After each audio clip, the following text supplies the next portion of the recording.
ताली बजाकर शरद जी को बहुत बहुत साधुवाद, जिन्होंने इस सुंदर आयोजन को आयोजित।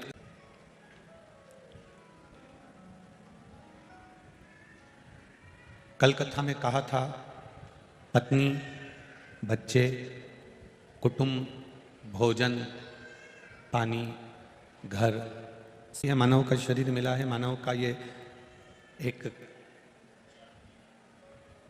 शरीर प्राप्त हुआ है, तो ये मानव का शरीर कहीं हमारा व्यर्थ ना चले जाए।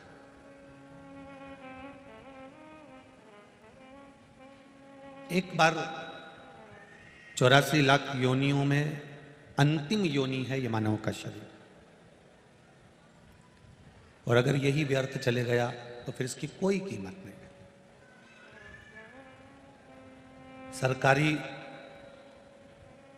उचित मूल्य की जो दुकान होती है, सरकारी जो दुकान होती है, सरकारी उचित मूल्य की दुकान होती है, जहाँ पर घासलेट मिलता है, केरोसिन का तेल मिलता है, शक्कर मिलती है, चावल मिलता है।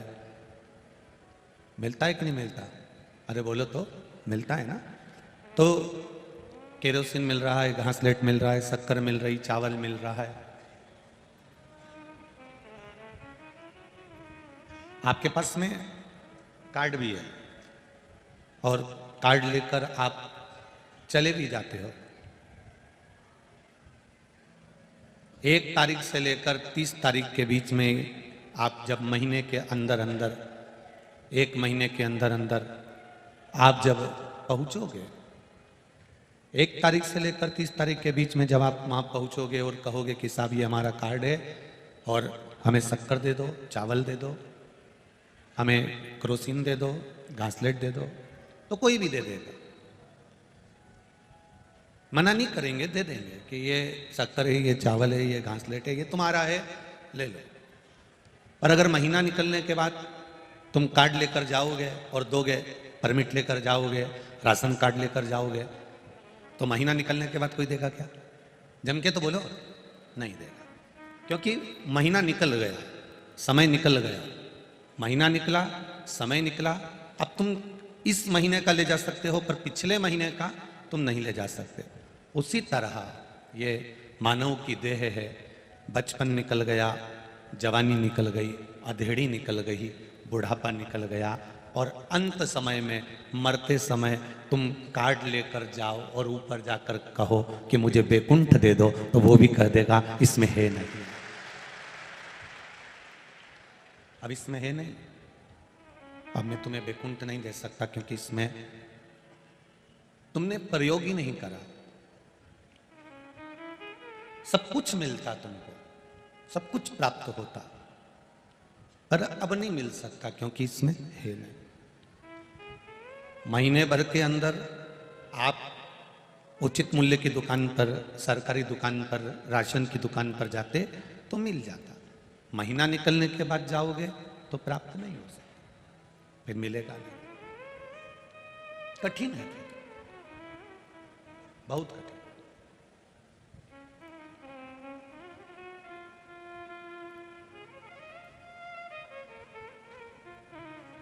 आज कथा के मध्य में जिन्होंने बेटमा में कथा कराई, आदरणीय विशाल जी पटेल पधारे हैं। एक बार जोरदार ताली बजाकर सबका स्वागत। भाव से सुंदर, बड़ा भव्य आयोजन देपालपुर बेटमा की पावन धरा पर आपने आयोजित किया। लाखों लाखों भक्त वहां पहुंचे और बड़ी सुंदर व्यवस्था, जैसे यहाँ आयोजित की गई वैसे वहां आयोजित की गई। महीने भर का राशन महीने भर के अंदर जाकर ले लेना चाहिए, तो वो प्राप्त हो जाता है। महीने भर का राशन अगर आपने महीने भर के अंदर नहीं लिया तो फिर अगले महीने नहीं मिलता। उसी तरह मानव के शरीर में, मनुष्य की देह में, मानव के शरीर में अगर हमसे पाप कर्म हुआ है, कोई गलत कर्म हुआ है, कोई गलत बात हो गई है, तो उसको पुण्य में बदलने का प्रयास करें। सियोर वाला महाराज होए, चाहे संसार का कोई महाराज होए, आप होए चाहे हम हो, चाहे संसार का कोई व्यक्ति हो, किसी में इतनी सामर्थ्यता नहीं है कि पूंजी लेकर कोई ऊपर चले जाए। तुम्हारे बदनावर साइड में ऐसा होता हो तो बात दूसरी है, वो कोई हम नहीं कर सकते।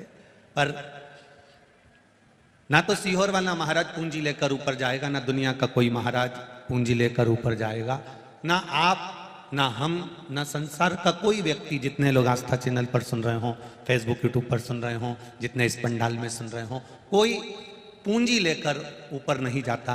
पर शिव पुराण कहती है कि अगर इतनी सारी लकड़ी तुम छत पर नहीं ले जा सकते तो उस लकड़ी को जलाकर उसका कोयला बना लो और उसको एक बोरी में भरकर ऊपर तक ले जाओ और वहां सिगड़ी जलाकर अपना भोजन बना लो। उसी तरह पूंजी ऊपर नहीं ले जा सकते तो पूंजी का पुण्य बना लो और उस पुण्य को ऊपर तक ले जाकर जाया जा सकता। पूंजी नहीं जाएगी, पर पूंजी का पुण्य अगर किसी ने बना लिया, कोई प्यासे को भोजन पानी पिला दिया, किसी भूखे को भोजन करा दिया, किसी सत्कर्म में, किसी अच्छे भाव में आपने लगा दिया, पूंजी के पुण्य को बनाया। इतने सारे आप लोग आए हैं, ट्रैक्टर भी लाए होंगे, ट्राली भी लाए होंगे, गाड़ी भी लाए होंगे और मोटरसाइकिल से भी आए होंगे, गाड़ी घोड़ा सब लेकर आए होंगे। उसमें डीजल भी लगा होगा, उसमें डीजल भी लगा। तो डीजल किसी ने, एक ने कह दिया कि भैया ट्रैक्टर किसी ने कहा मेरा है पर डीजल मेरे पास में नहीं है, तो दूसरे ने कह दिया डीजल में डलवा दूंगा, पेट्रोल में डलवा दूंगा। ये सारी गांव की माताओं को ट्राली में भरो, ट्रैक्टर में बिठाओ और ट्राली में बिठा कर ले जाओ कोटेश्वर, तो कथा भी सुनेगी और कोटेश्वर भोलेनाथ का दर्शन भी करेगी। अब ध्यान देना, इतनी सारी ट्राली में बैठकर, गाड़ी में बैठकर, ट्रैक्टर में बैठकर आ गई, उसमें से आई मान लो 10। अब 10 माताएं आई या 10 पुरुष आए ट्रैक्टर में बैठकर, तो जितने लोग ट्रैक्टर में बैठकर आए हैं, जितने लोग ट्राली में बैठकर आए हैं, उनने जो कथा सुनी है, उनने जो महादेव को जल चढ़ाया है, उनने जो महादेव का दर्शन करा है, उनने जो पुण्य कमाया है, उस पुण्य का थोड़ा थोड़ा सा अंश जिसने डीजल डलवाया था और जिसने ट्रैक्टर चलाया था, जिसका ट्रैक्टर था उनके खाते में अपने आप चले जाता है, अपने आप पहुंच जाता है। और सरल भाषा में समझ लो इसको, वो बीमे वाले, उनको देखा है तुमने, बीमा करते हैं जो, अरे बोलो तो जम के, देखा है? वो रोज के तुम्हारे दरवाजे पर आएंगे, रोज कहेंगे काका जी बीमा करा लो, काका जी नई स्कीम आई है, काका जी ये स्कीम आई है, नया बीमा, नया बीमा, बीमा करवाओ, बीमा करवाओ, बीमा करवाओ। अब ईमानदारी से बोलो, पैसा तुम्हारा और मिलेगा भी तुमको ही, तो ये अपना प्राण क्यों खाए कि बीमा कराओ, बीमा कराओ, बीमा कराओ, बीमा कराओ, बीमा कराओ, बीमा कराओ? उसका केवल एक कारण है, अगर आपने बीमा कराया है तो तुम्हारी बीमा की राशि में से एक अंश, थोड़ा सा भाग इस बीमा वाले में तो नहीं मालूम दादा, क्योंकि मान लिखा तो नहीं, अपन तो इस रोड से हम आ रहे थे तो वहां ईंट के भट्टे लगे।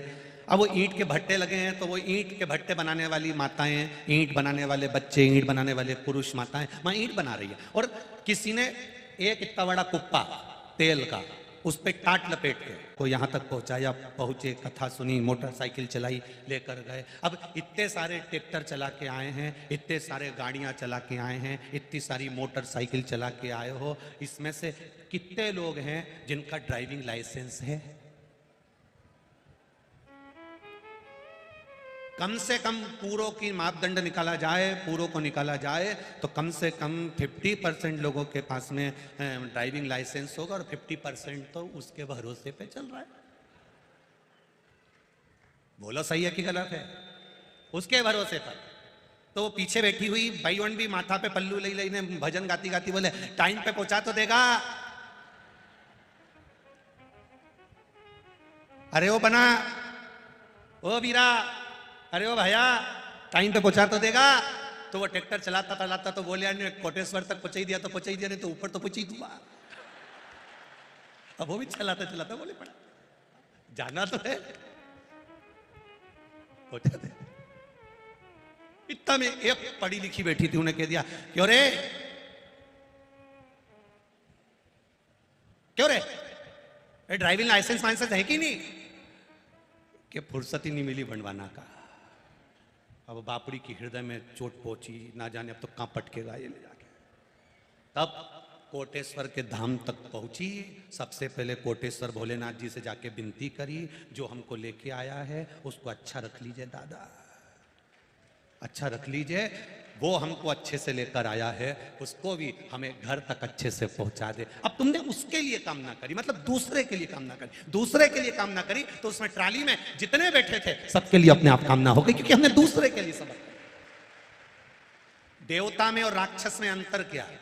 एक बार सारे राक्षस सब असुर ब्रह्मा जी के पास पहुंच गए, और ब्रह्मा जी के पास जाकर सारे असुरों ने कहा हमको अच्छा नहीं लगता तुम देवताओं की बड़ाई करते हो, सारे देवताओं का नाम लेते हो, सारे देवताओं की बड़ाई करते हो, सारे देवताओं को आगे आगे रखते हो, हम असुर हैं।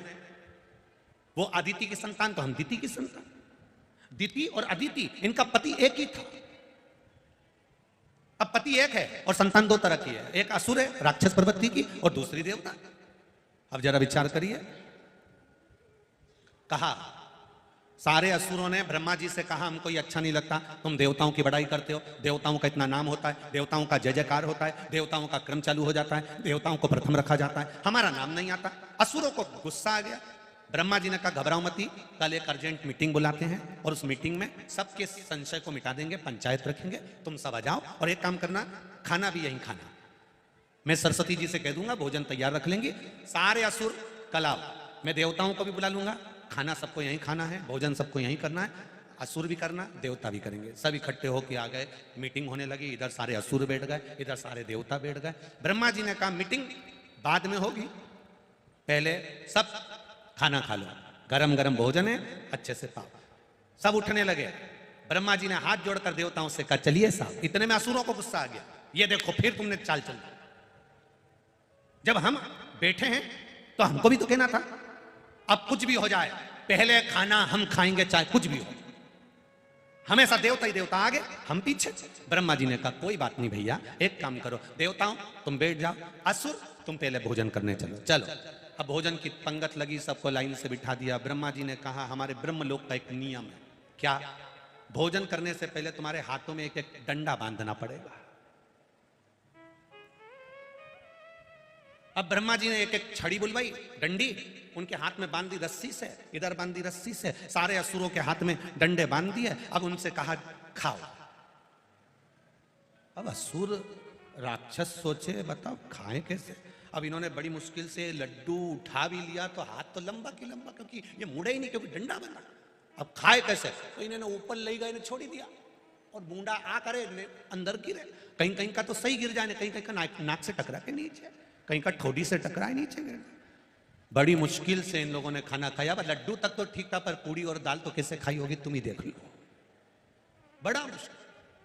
असुरों को क्रोध आ गया, इनको आया गुस्सा, इन्होंने कहा बताओ हमसे तो खाते ही नहीं बना, खा खा के देखा हमने खाते नहीं बन रहा, देवताओं का भी तो नंबर आएगा, तब ये नियम उनके लिए लागू होता है कि नहीं होता हमको देखना है। अब बैठे देवता भोजन करने के लिए, देवता भोजन करने के लिए बैठे तो ब्रह्मा जी ने देवताओं से कहा चलो बैठो। अब असुरों ने कहा इनके लिए नियम, ब्रह्मा जी बोले शांत तो रहो, डंडा आ रहा है, डंडी आई, छड़ी आई, रस्सी आई, देवताओं का हाथ भी बांधा गया। हाथ बांधने के बाद देवताओं से कहा करो भोजन। अब देवताओं ने मन में विचार करा खाएंगे कैसे, तब देवताओं ने दूसरे देवताओं से कहा एक काम करो, आधे लोग आसन उधर बिछा लो, आधे अपन इधर बैठ जाते हैं, हम इधर से तुम्हें खिलाएंगे, उधर से तुम हमें खिलाना, दोनों का भोजन पूर्ण हो जाएगा। असुरों ने ब्रह्मा जी से कहा यह कहां की रीति है? ब्रह्मा जी कहते हैं बस असुर में और देवता में यही अंतर है, देवता दूसरे को खिलाते हैं तो उनको भी खाने को मिलता है, असुर स्वयं खाते हैं इसलिए वो दूसरे को खिलाना नहीं जान पाते। असुर में और देवता में एक अंतर है, स्वयं खा लेना सुकृति है, छुड़ाकर खा लेना विकृति है, और बांट कर खाना ये मेरे भारत देश की संस्कृति है, हम बांट कर खाते। आप दूसरे को पानी पिला रहे हो, आप दूसरे को लेकर जा रहे हो, आपने ड्राइवर के लिए मांगा मेरे ट्रैक्टर का ड्राइवर को अच्छे से रखना, तो इतने लोग अच्छे से अपने आप पहुंच गए। आपने दूसरे के कल्याण की बात करी, इसलिए हमारे यहां बार बार चिल्ला के कहते हैं विश्व का, जम के बोलो विश्व का कल्याण हो, धर्म की अधर्म का, प्राणियों में विश्व का कल्याण। हम क्यों कहते हैं विश्व का कल्याण? हमारे को क्या पड़ी विश्व के कल्याण की? क्योंकि हम दूसरे के लिए जब अच्छा मांगेंगे, हम दूसरे के लिए समर्पण का भाव मांगेंगे, हम दूसरे के लिए कुछ अच्छा मांगने का प्रयास करेंगे, हमारा अपना अच्छा अपने आप होते चले जाएगा, अपने आप। कितने बड़े दानी हैं भगवान शिव, कितने बड़े दानी। दुनिया में दानदाताओं में अगर गिनती होती है, देवताओं के दानियों में अगर गिनती होती है, तो महादेव प्रथम में है। कितने बड़े दानी! अपनी खुद की लंका सोने की नगरी जो पार्वती जी के लिए बनवाई थी, वो सोने की नगरी लंकापति रावण को दे देते हैं। दुनिया में कोई ऐसा बता दो जिसने बिल्डिंग खुद के लिए बनाई हो, सुंदर शीश महल बनाया हो, सुंदर घर बनाया हो, सुंदर जमीन उपजाऊ करी हो, सुंदर फैक्ट्री डाली हो और वो दूसरे को उठा कर दे दे। दुनिया में ऐसा दानी कोई नहीं होगा। महादेव ने अपनी धर्मपत्नी के लिए सुंदर सोने का महल बनवाया। महादेव ने अपनी धर्मपत्नी माता पार्वती के लिए सुंदर सोने का महल बनवाया, और वो महल लंकाधिपति रावण ने, वो महल लंका का राजा रावण जब मांगा तो वो सोने का महल उसको दे दिया गया। दानी!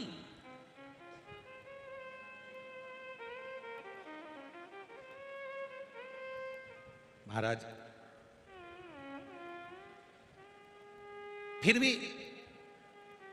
लोग कहते हैं ब्रह्मा जी श्रेष्ठ है, लोग कहते हैं विष्णु जी श्रेष्ठ हैं, लोग कहते हैं ये श्रेष्ठ है, लोग कहते हैं वो श्रेष्ठ हैं। धीरे धीरे दुनिया के लोगों ने शंकर भगवान को एक कोने में ले जाकर बिठा दिया और ये विचार करने लगे कि देवादिदेव महादेव तो साधारण हैं, क्रोध के देवता हैं, ये तो गुस्सा ज़्यादा करते हैं, गंजेड़ी हैं, भंगेड़ी हैं। कई लोगों ने कुछ ना कुछ उनके लिए बोलना प्रारंभ करा। पर एक बात अपनी ज़िंदगी में याद रखना, घर का जो व्यक्ति सबसे ज़्यादा मेहनत करता है, घर का जो व्यक्ति सबके लिए काम करता है, घर का जो व्यक्ति सारे घर को जोड़ कर चलता है, सबसे ज़्यादा बुराई का ठीकरा उसी के माथे पर फूटता है। सबसे ज्यादा नफरत उसी को मिलती है, सबसे ज्यादा दुख उसी को मिलता है, सबसे ज्यादा तकलीफ उसी को होती है। जो सबको जोड़कर चल रहा है, सबको लेकर चल रहा है, सबको संजोकर चल रहा है, सबकी सुनकर चल रहा है, सबको एक बनाने की सोच रहा है, सबको आगे बढ़ाने की सोच रहा है, सबको अग्रण्य बनाने की सोच रहा है, सबसे ज्यादा बुराई का ठीकरा उसी पर पड़ता है। विष किसने पिया? विष कौन पी रहा है? देवादिदेव महादेव। बैकुंठ छोड़ा, ब्रह्मलोक छोड़ा, सब कुछ छोड़कर कैलाश पर जाकर कौन बैठा? देवादिदेव महादेव।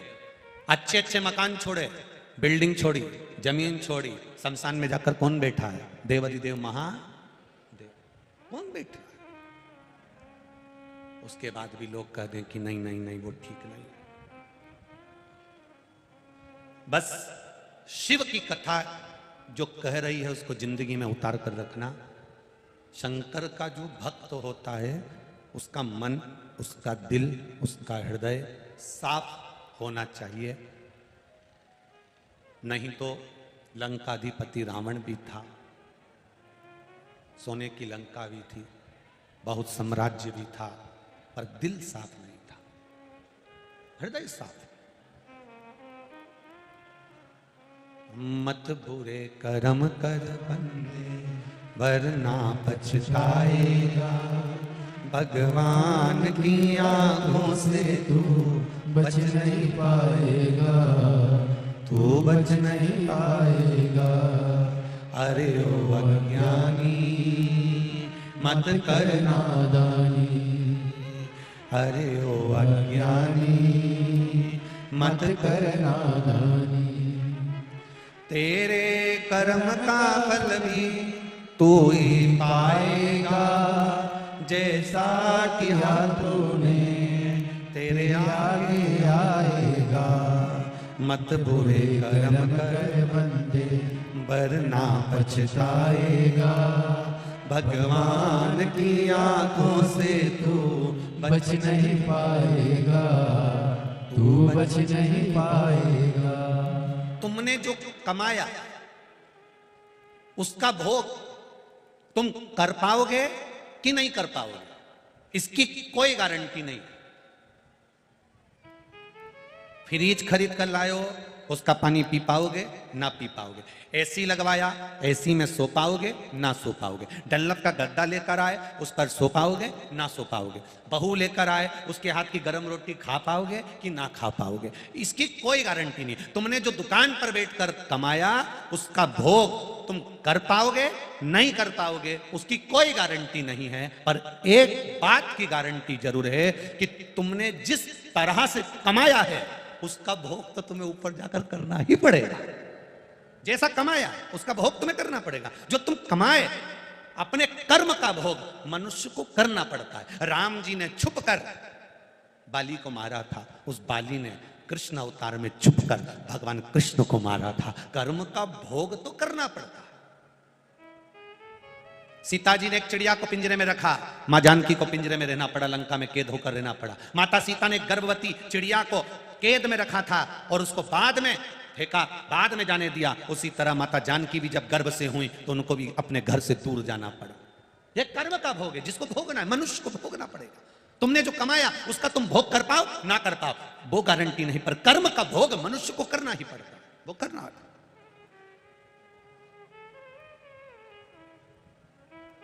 बहुत लोग कहते हैं गुरुजी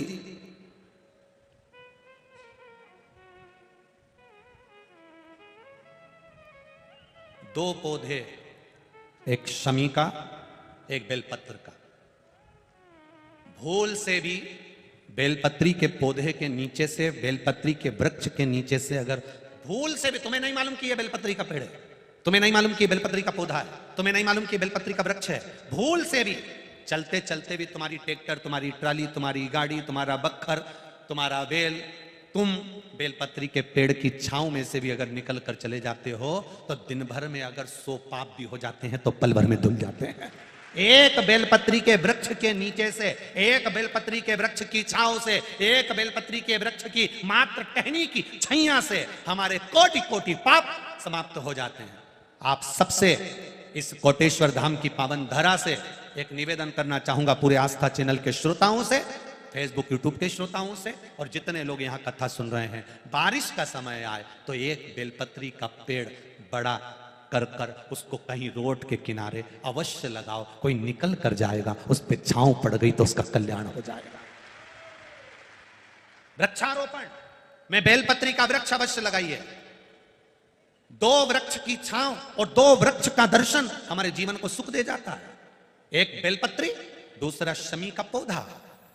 शमी का वृक्ष तुम्हारे घर में बड़ा मत लगाओ, पर शमी का पौधा जब तक तुम्हारे इस हाथ की आकृति का रहे, उसमें से तुम पत्ती तोड़ो मत तोड़ो, उसमें से कुछ तोड़कर तुम शिव जी को चढ़ाओ मत चढ़ाओ, भले तुम बाहर जाकर टूटा हुआ लेकर आ जाओ, पर घर के बाहर, घर के कमरे में नहीं, हॉल में नहीं, घर के अंदर नहीं। तुम्हारा घर चारों तरफ से हो जाता है, 4 कमरे, हॉल, किचन, लेटरिन, बाथरूम सब पूर्ण कंप्लीट हो जाए, उसके बाद जो तुम्हारे जगह बचे, घर से जब तुम बाहर निकलो तो बाहर की ओर जाते समय, अगर तुम्हारे निकलते समय तुम्हारा सीधे हाथ की ओर अगर शमी का छोटा सा पौधा लगा है तो ये निश्चित है कि तुम जिंदगी में कभी किसी अदालती कोर्ट केस में, कभी प्रशासनिक आदि केस में, कभी किसी गलत जगह पर जिंदगी में नहीं फंस सकते, आप उससे बाहर ही निकल जाएंगे।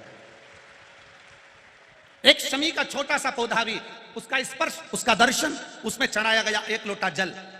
शमी 3 देवताओं को सबसे ज्यादा प्रिय है। पहला देवाधिदेव महादेव, दूसरा शनि महाराज, तीसरा श्री गणेश जी महाराज। श्री गणेश जी महाराज क्योंकि शमी की शादी करने वाला कौन था?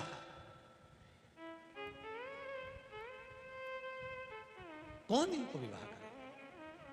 अभी आगे आप कथा में सुनेंगे, शमी और मंदार की कथा जब आएगी, शमी और आंकड़े के फूल की, सफेद फूल, नीला फूल, गुलाबी फूल आंकड़े का जो होता है, मंदार का होता है, उसका वर्णन जब आएगा आप उसमें श्रवण करेंगे। एक शमी का पौधा, तुम घर से बाहर निकल रहे, हाँ ये जरूर है कि जो फ्लैट में रहने वाले हैं वो इस पौधे को नहीं लगा पाएंगे, क्योंकि जब दरवाजे से निकलते हैं तो अंदर गच्ची होती है, गैलरी होती है, तो कैसे लगाएंगे घर के बाहर। हाँ आप डायरेक्ट निकल रहे हैं और आपका पौधा घर के बाहर लगा हो तो बात दूसरी, छोटा सा गमले में, ज्यादा बड़ा नहीं, छोटा सा। ज्यादा बड़ा हो जाए तो उसको कहीं और लगवा दो, छोटा। घर से निकलते समय सीधे हाथ पर अगर शमी का पौधा, आप निकल रहे हैं और आपका राइट हैंड है, सीधा हाथ है, घर के बाहर शमी का पौधा है, प्रतिदिन का अगर आपका नियम बन गया कि शमी को देखकर घर से बाहर निकल रहे हो, जिंदगी में कभी कांटे तुम्हारे जीवन में आ ही नहीं सकते, कोई रोड़ा आएगा ही नहीं, बढ़ जाओ। यही रह गया। शमी में शनि भी है, शमी में गणेश भी है और शमी में शिव भी है। कल एक कथा चल रही थी,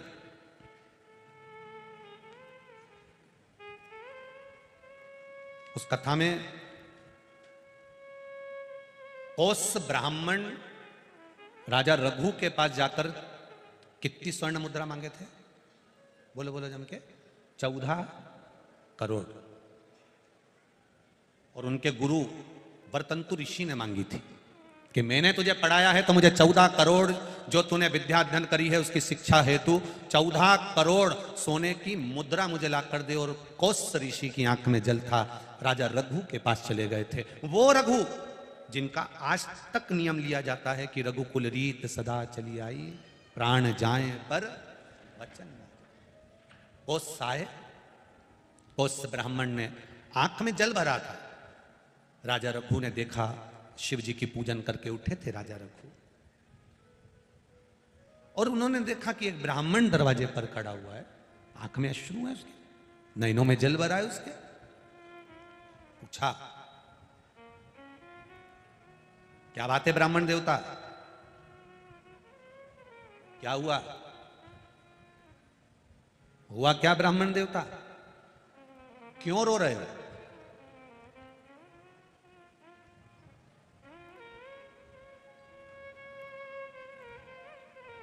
ब्राह्मण कौस के मुख से निकल गया, महाराज 14 करोड़ सोने की मुद्रा मुझे चाहिए, मेरे गुरुजी वरतंतु ऋषि को मुझे देना है क्योंकि उन्होंने मुझे पढ़ाया है, शिक्षा दी है।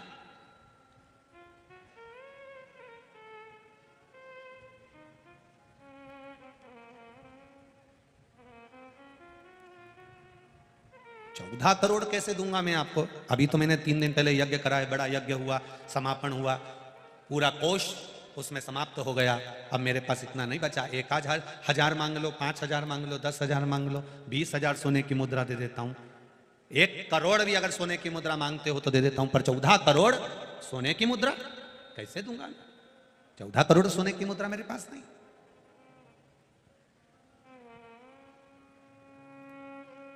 हाथ जोड़कर ब्राह्मण खड़ा और कहता है कि 14 करोड़ ही चाहिए महाराज। ठीक है, राजा रघु इतनी जल्दी किसी को वचन नहीं देते, और वचन दिया है तो फिर निभाना। राजा रघु ने अपनी धर्म पत्नी की ओर देखा, और धर्म पत्नी ने देखा कि ब्राह्मण का बालक है, आंख में आंसू भरा है, इसको रोता हुआ नहीं देख सकते, दे दो। पत्नी से कहा, 14 करोड़ स्वर्ण मुद्रा नहीं है राजकोष में। आपने देवाधिदेव महादेव की पूजन करी है ना? शंकर का जो भक्त होता है ना, वो अड़भंगा होता है, अड़भंगा।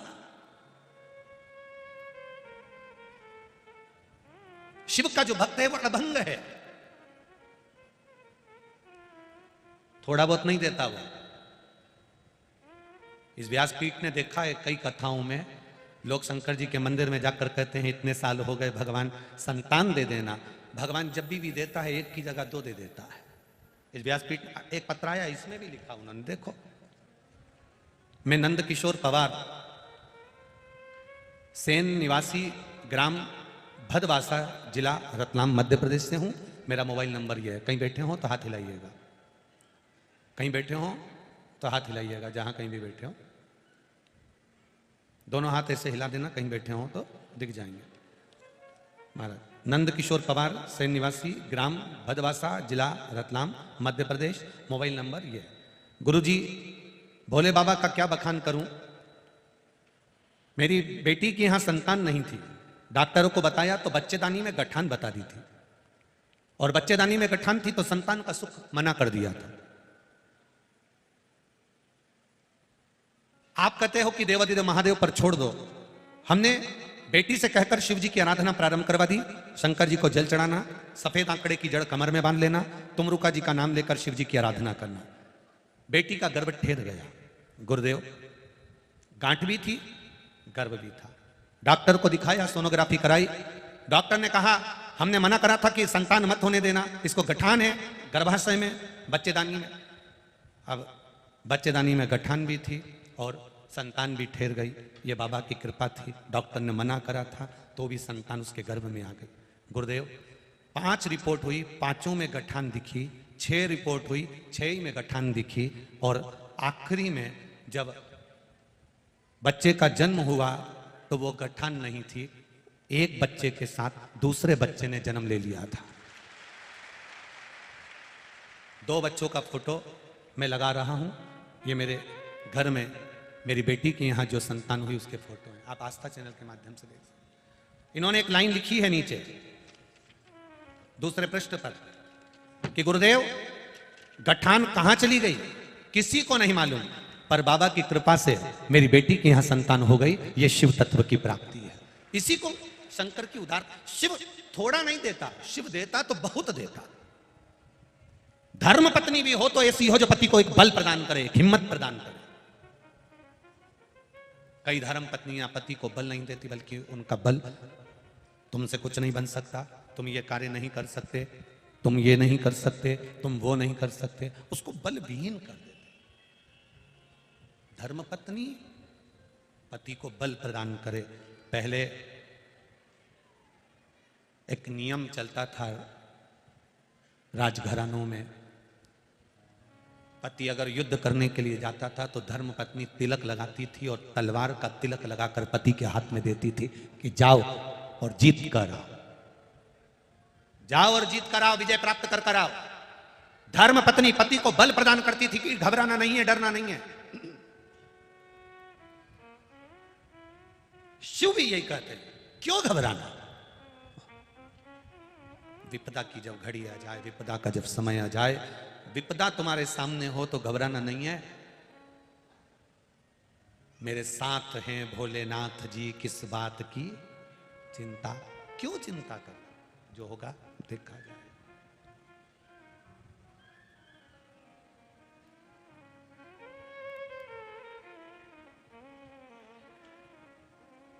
अब उस बात की क्या चिंता करना। राजा रघु से उनकी धर्म पत्नी कर रही है। शिव जी की पूजन कर आयो, शंकर जी का अनुष्ठान कर आयो, शंकर की आराधना कर आयो। आपसे अगर कोई कहे तो तुम कह सकते हो शिव महापुराण की कथा सुनकर आयो। किस बात का डर, किस बात का घबराना। महादेव पर विश्वास है, टूट पड़ो।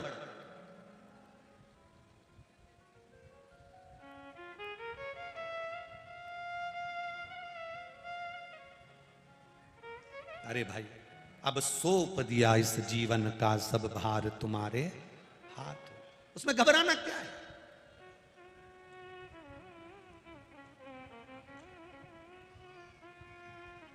हम क्यों घबराएं, किस लिए। अब राजा रघु ने धर्मपत्नी का कहना माना और वचन दे दिया। ब्राह्मण देवता कल शाम के समय प्रदोष काल में आना, मैं आपको 14 करोड़ स्वर्ण की मुद्रा दे दूंगा।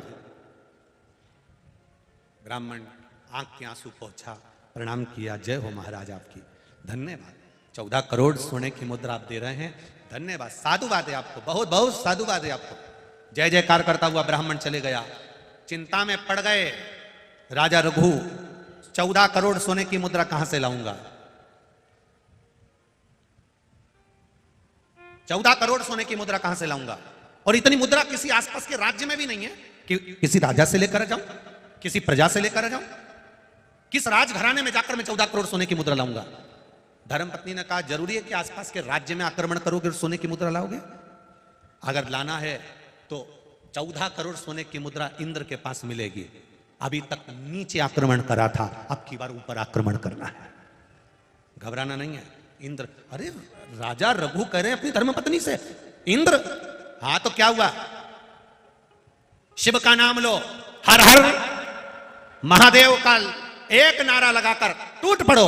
और राजा रघु ने तुरंत इंद्र के ऊपर आक्रमण करने की तैयारी कर ली। सेना तैयार, तब तैयार, बल तैयार। पत्नी के कहने पर आज राजा रघु देवाधिदेव महादेव की आराधना कर कर जाने लगे। जैसे ही जाने लगे, जाते जाते राजा रघु बस आगे बढ़े ही थे और बढ़ते ही धर्म पत्नी ने राजा रघु के हाथ में एक शमी का पत्र दे दिया, एक शमी का पुष्प जिसका कलर नीला था, गुलाबी था, वो पुष्प शमी का राजा रघु के हाथ में दिया। रघु ने वो पुष्प देवादिदेव महादेव को समर्पित किया और इंद्र के लिए जाने की तैयारी करी। इतनी देर में तो इंद्र के पास पहुंचे ही नहीं, इंद्र स्वयं राजा रघु के पास आकर खड़ा हो गया। स्वयं इंद्र आ गया राजा रघु, स्वयं राजा रघु के पास स्वयं इंद्र पधारे, स्वयं इंद्र राजा रघु के पास। रघु, आप कौन? इंद्र। मैं तो आप ही के पास आ रहा था, आप ही के पास पहुंच रहा था, कैसे आना हुआ? इंद्र ने कहा तू आक्रमण मत कर, तुझे 14 करोड़ सोने की मुद्रा चाहिए ना, चिंता का विषय नहीं है, चिंता का विषय, चिंता का विषय। प्रणाम। हमारे बीच संत पधारे, एक बार जोरदार ताली बजाकर स्वागत करिए। 14 करोड़ सोने की मुद्रा का विषय नहीं है, तो चिंता मत कर।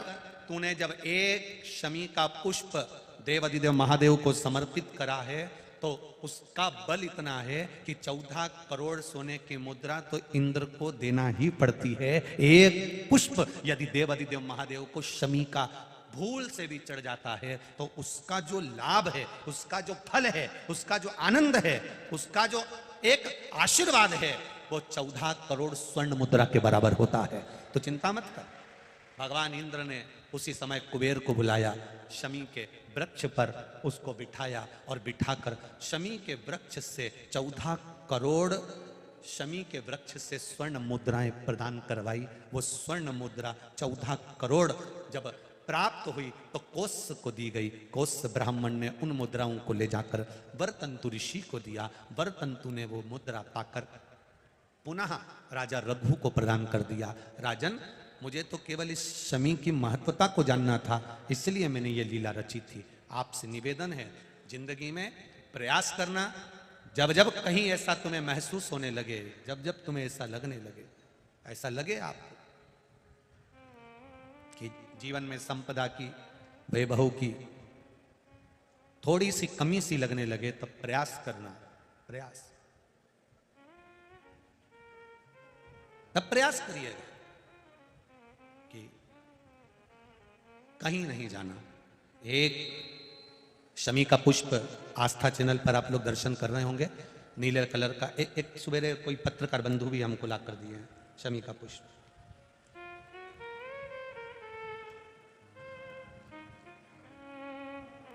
टीवी पर आपको आस्था वाले दिखा रहे होंगे, उसको अच्छे से देख लेना। ये तो हमारे हाथ में कोई एक पत्रकार बंधु ने ला कर दिया था शमी का पुष्प, ये कलर का, देखिए। हाँ, आप ही लाए थे उसको, साधुवाद था आपको। तो ये शमी का पुष्प है। भूल से भी अगस्त से मार्च अप्रैल तक शमी का फूल आता है, लगभग एक आध महीना कोई वृक्ष ऊपर नीचे हो सके तो हो जाए, पर समय यही रहता है लगभग। प्रयास कर, एक शमी का पुष्प भी अगर भूल से भी देवादिदेव महादेव को समर्पित हो जाता है, शंकर भगवान को भूल वश भी चढ़ जाता है, तो व्यक्ति खड्डे में नहीं गिरता, अगर गिर भी गया तो उबर कर वापस बाहर आ जाता है। धन वैभव संपदा में शमी पुष्प की बड़ी महत्वता, बड़ी महत्वता। हमारे बीच में आज नागदा के विधायक महोदय भी पधारे हैं, बहुत बहुत साधुवाद। अभी ग्रेटर नोएडा में जो कथा हुई, आप ही की बेटी के पुण्यमय आनंद क्षेत्र में वो कथा का आयोजन था, बहुत सुंदर व्यवस्था वहां पर भी आपके द्वारा आयोजित की गई, बहुत बहुत साधुवाद। शिव कथा कर रहे हैं, एक शमी का पत्ता, एक शमी का पुष्प, एक शमी का पत्ता, एक शमी का पुष्प हमारे जीवन में फल की अनुभूति करा देता। कोस ऋषि ने वर्तंतु, कोस ब्राह्मण ने वर्तंतु से कहा, गुरुदेव मैंने आपको ये 14 करोड़ स्वर्ण मुद्राएं प्रदान कर दी है, मैंने आपको ये 14 करोड़ सोने की मुद्राएं दे दी है गुरुवर। गुरुवर, अब आपको गुरु दक्षिणा में कुछ देना तो नहीं रह गया। गुरु जी ने कहा, नहीं कोस, तुमने इस शमी वृक्ष की महत्वता को आनंदित कर दिया और राजा रघु ने इस शमी वृक्ष की मूलता को दर्शा दिया, इसलिए संपूर्ण विश्व में फिर स्मरण रहे। कई लोग शमी को खेजड़ी कहते हैं, बिल्कुल सही नाम है, राजस्थान में इसको खेजड़ी कहते हैं, कांटे वाला पौधा होता है, ऊंट भी इसको खाता है और ये कांटेदार पौधा है, पर ये शिव को प्रिय है, शनि को प्रिय है, गणेश जी को प्रिय है। आप दिल से समर्पित करो, दिल से उसका स्मरण। बस शमी की जो पत्ती होती है,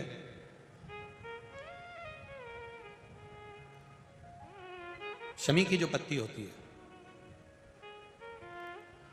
एक पत्ती में जितनी पत्तियां लगी होती हैं और एक पत्ती के अंदर, जरा ध्यान देंगे, जैसे इस पत्ती में ढेर सारी पत्तियां लगी हुई है, उस पत्ती में से भी एक पत्ती तोड़ोगे और एक पत्ती तोड़ने पर उस पत्ती को भी अगर गिनोगे तो उसमें बहुत सारी पत्तियां होती हैं।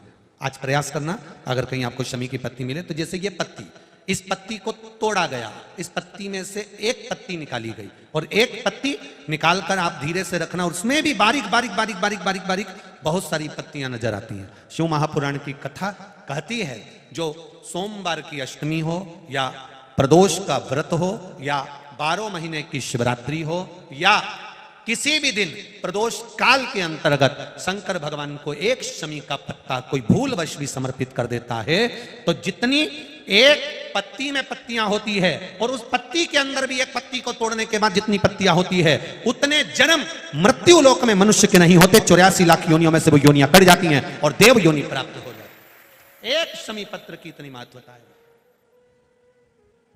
एक शमी पत्र।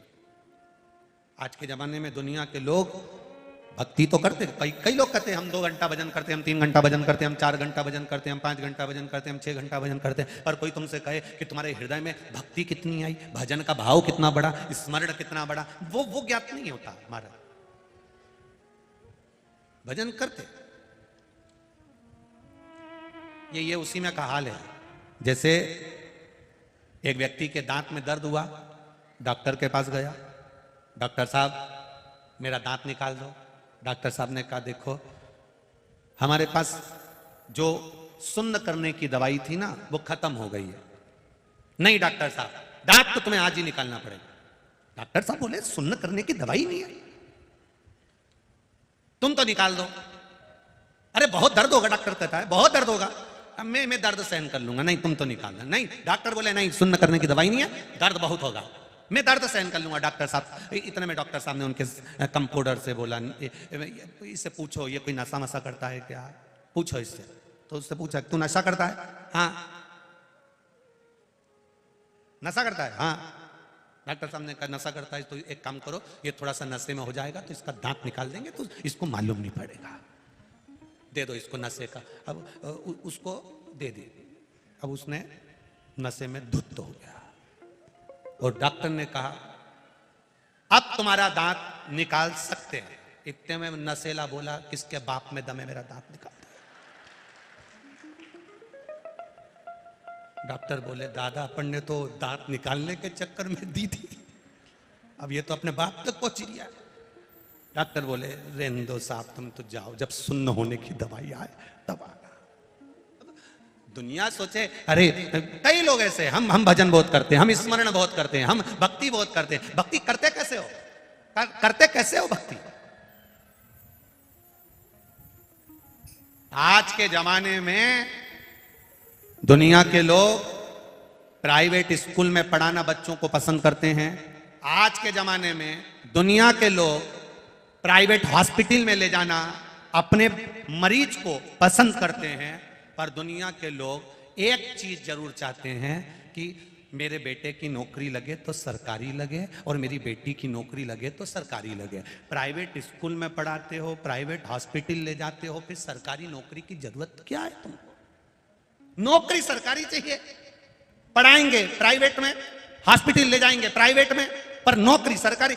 उसी तरह हम 1 घंटे की भक्ति करते हैं, हम 2 घंटे की माला जपते हैं, हम 5 घंटे की माला जपते हैं, हम 6 घंटे की माला जपते हैं। भक्ति कितनी है? भक्ति कितनी है तुम्हारे भीतर? विश्वास कितना है तुम्हारे भीतर? दृढ़ता कितनी है तुम्हारे भीतर?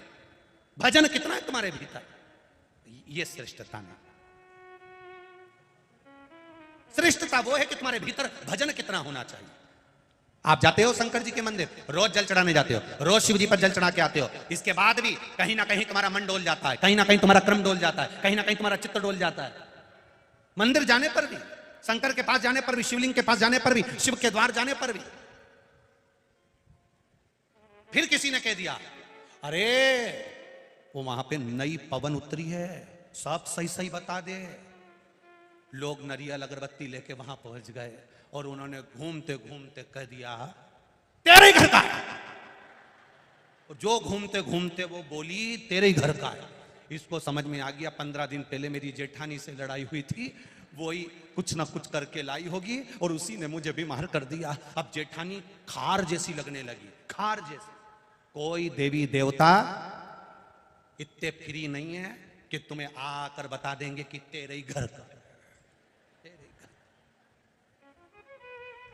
अगर देवी देवता इतने फ्री होते कि तुमने 2 अगरबत्ती लगाई और 2 बार ढोलक बजाई, इतने में बाल खोल के आ गई। इतनी देवी जी फ्री हो गई, इतना भेरू जी फ्री हो गया, भगवान इतने फ्री हो गए कि तुमने अगरबत्ती लगाई ने देवता टूटमन हो गया। अरे दादा जय हो ज्वार माता, धन्य है सोयाबीन जी, जय हो बाजरा की अम्मा, जय हो काका जी। सोचो तो रे, विचार तो करो रे, हम कहां जा रहे हैं। वो नई पवन उत्तरी वहां चल दी है, उन्हें किया वहां चले जाओ, ने वहां ऐसा चमत्कार हो, इन्हें बस यूं फेंको ने हंडा निकली जाए सोना का। अगर ऐसा सोने का हंडा निकलता होता तो सियोर वाला महाराज यहां पोटेश्वर नहीं आता। काय को आता है? ऐसा हंडे से काम हो जाए तो ये कितनी मेहनत करता है किसान। बोलो रे जीजियों, किसान कितनी मेहनत करे, रोज बीज बोए, जमीन तैयार करे, रात दिन जगे किसान, आधी रात को जाकर पानी फेरे किसान, आधी रात को जगता फिरे, सांप बिच्छू कीड़ा कांटा सब पड़ा है तो भी खटिया डाल के सो रहा किसान। जरा विचार तो करो कि कितनी मेहनत करना पड़े। अगर ऐसा सोना का हंडा मिलता रहता तो ये किसान को मेहनत नहीं करना पड़ती रे। शिव पुराण कहती है, भागवत कहती है, कर्म प्रधान है मेरा भारत, मेहनत करोगे तो आगे बढ़ोगे। कर तो मेहनत, आगे बढ़ते चले, हंडा नहीं निकलेगा हो। और सियोर वाले महाराज के पास ऐसा हंडा निकालने की मशीन भी नहीं हो। इस चक्कर में मत रहना। और अगर तुम इस चक्कर में भीड़ बढ़ा रहे हो कि हमारे पास कोई ऐसी विद्या है कि हम तुम्हारा सब कुछ बता दें, हमारे पास वो भी नहीं दादा, हमें तो हमारा ही नहीं मालूम कि अगला कदम क्या होगा, तो हम तुम्हारा क्या बताएं। भजन करो। मीराबाई ने करा, कर्माबाई ने करा, ध्रुव ने करा, प्रहलाद ने करा, नरसिंह मेहता ने करा, नामदेव ने कहा, तुकाराम जी ने करा, रामकृष्ण परमहंस ने करा, चैतन्य महाप्रभु जी ने करा, दुनिया के जितने संत हुए सब ने भजन करा। उस भजन का बल इतना था कि सोने की हंडे की जरूरत नहीं पड़ी। जब राम कृष्ण शिव अपना हो गया तो हंडा तो अपना अपने आप हो जाता है। उसका भजन करो, मेहनत करो, कर्म करो, किसी के चक्कर में मत पड़ो फालतू का। किसी के चक्कर क्यों भटकना।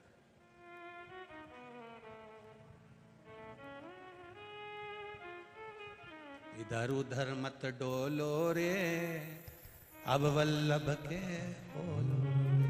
क्यों डोलना, कभी यहाँ कभी वहां, कभी वहां कभी वहां, कभी वहां कभी वहां। कोई ने कह दिया वहां चले चलो, वहां अच्छा है, वहां चलो वहां अच्छा है। ना ना ना ना, संकल्प ले लेना, कहीं नहीं भटकूंगी, केवल एक लोटा लेकर महादेव के मंदिर जाऊंगी, उनसे कहूंगी, वो सुन लेगा तो ठीक है। मेरा पिताजी मुझे जो हाथ से निकाल कर दे देगा वो मैं ले लूंगी, पर मेरे को झगड़ा लड़ाई नहीं करना।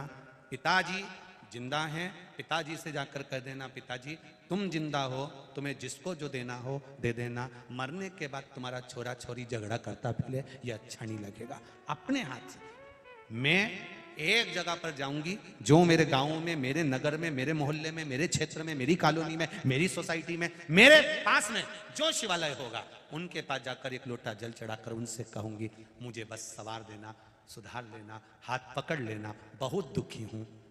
दूसरे के पास जाकर कहूंगी, लोग हंसेंगे, बाबा तेरे दरवाजे पर आई हूं।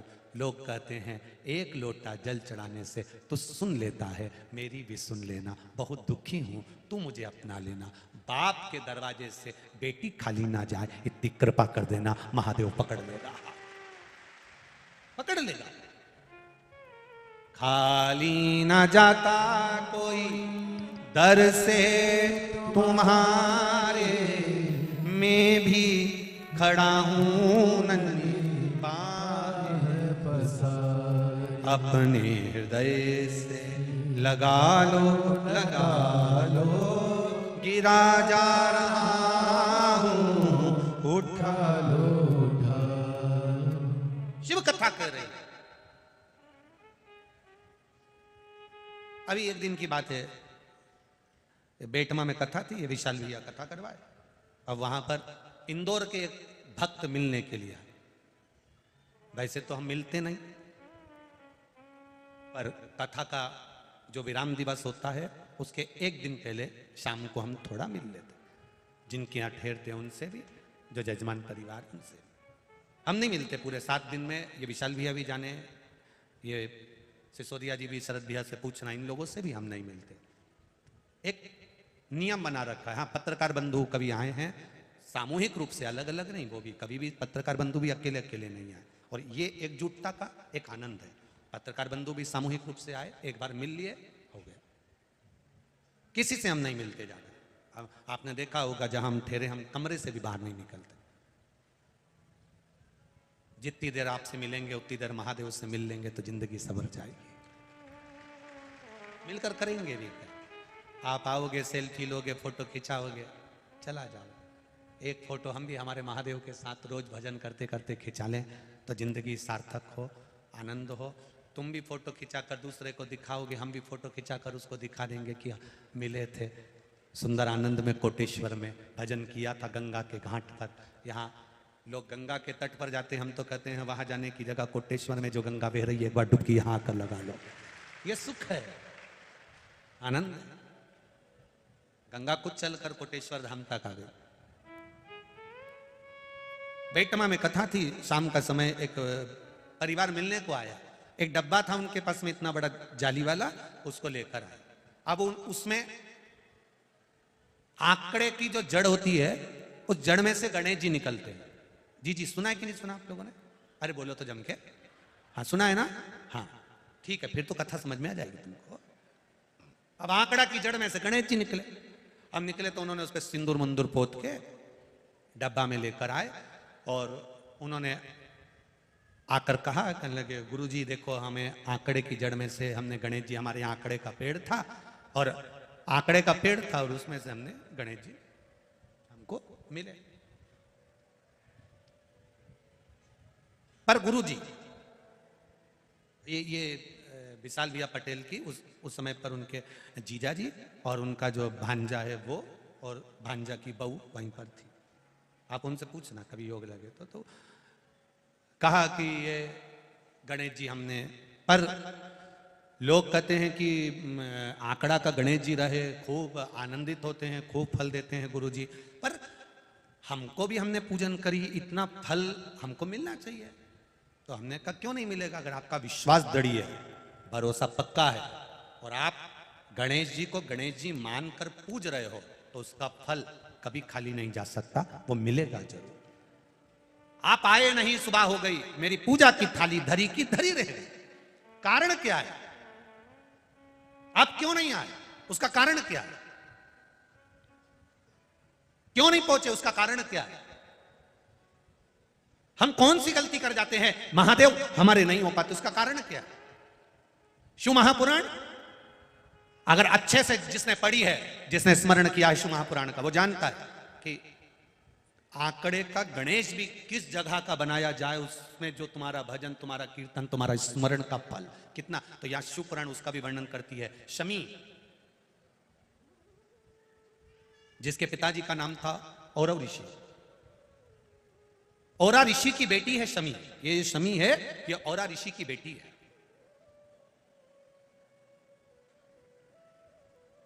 बहुत सुंदर पुत्र, बहुत सुंदर। ये शमी, कांटे तो इसमें बाद में आए हैं पर सुंदर बहुत है। और औरा ऋषि की जो बेटी है बड़ी सुंदर है, पिता की प्रिय। बेटी बाप की प्रिय होती है, बेटा मां का प्रिय होता है। लोग कहते हैं बेटी की विदाई में सबसे ज्यादा मां रोती है, शिव पुराण कहती है बेटी की विदाई में सबसे ज्यादा बाप रोता है, क्योंकि वो बेटी को बड़ा स्नेह करता है। शिव पुराण कहता है बेटी को अगर थोड़ा सा भी दुख आता है ना, बाप सबसे ज्यादा दुखी होता है। बेटी सुखी है तो बाप को सुख है, बेटी दुखी है बाप को दुख है। पिता पुत्री को बहुत प्रेम करता है, स्नेह। इसलिए बेटी पिता की प्रियता रखती है, पर मां ने उसको गोद में, मां ने उसको गर्भ में रखा है, और गर्भ में रखकर मां बेटी को पाल पोष कर बड़ा करती है। इसलिए बेटी मां के प्रति जागरूक होती है, माता के प्रति उसका स्नेह होता है, और माता भी करुणा और वात्सल्यता रखती है। इसलिए हमारे सनातन हिंदू धर्म में बेटी का जो घर होता है, जहां बेटी जन्म लेती है, उसको क्या कहते हैं? जब बेटी शादी कर कर जाती है उसको ससुराल कहते हैं। और ये जो घर है बेटी का, चमके बोलो जरा, मायका।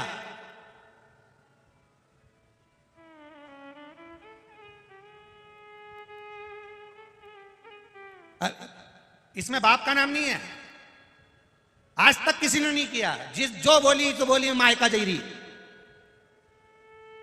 आज तक किसी ने कहा मैं बाप का जईरी? पिता के यहां जा रही, जब भी बात निकले, जो लड़ाई होने झगड़ा होने में, तो चली मायका। मायका मतलब मां का घर। मां है तो मायका है। जिस दिन मां चली जाती है उस दिन फिर मायका भी समाप्त हो जाता है। मायका है।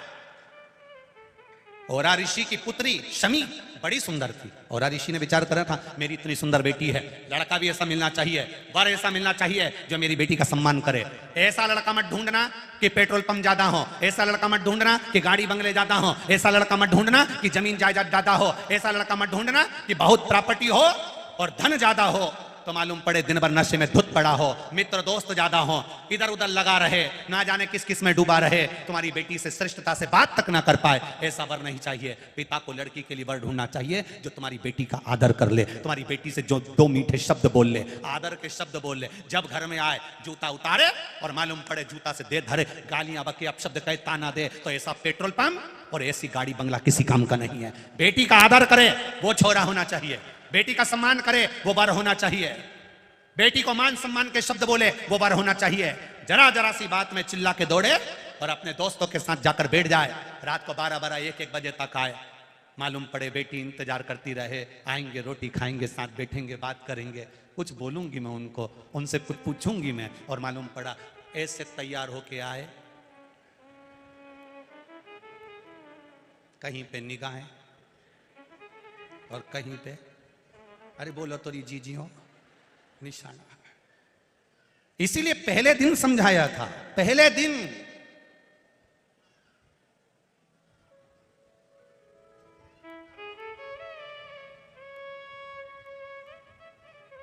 कितना रामदेव जी महाराज जब रुणीचा के रामदेवरा वाला मेरा रामदेव जी शादी करने गए, तो उनकी जो भाभी थी वो ऐसा सुपड़ा लाई, देखा सुपड़ा, ऐसा सुपड़ा, वो में रई रखी थी, रई, वो में मूसल भी धरा था और सुपड़ा। तो भाभी ने वो रई को, रई जो थी ना ऐसी मथने की, देखिए तुम लोगों ने, ऐसा वो छाछ मथे, ऐसी मथने की रई को पल्लू में ली और ऐसा पल्लू मल्लू डाल के ना भाभी ऐसा ऐसा, क्या बोलते हैं उसको, परछन, ऐसा ऐसा करे। तो रामदेव जी ने पूछा क्यों भाभी, इका करने से क्या हुआ? भाभी बोली देख वीरा, ये जो रई है ना, मैं इसलिए परछन कर रही हूं कि अच्छे से तू देख ले, अभी तक घर में मेरी मेरी चली है, और जिस दिन थारी लुगाई की चली ना, तो ये छाछ मथे नहीं, मक्खन अलग कर दे, ऐसे तुझे किसी दिन भी घर से अलग कर दूंगी।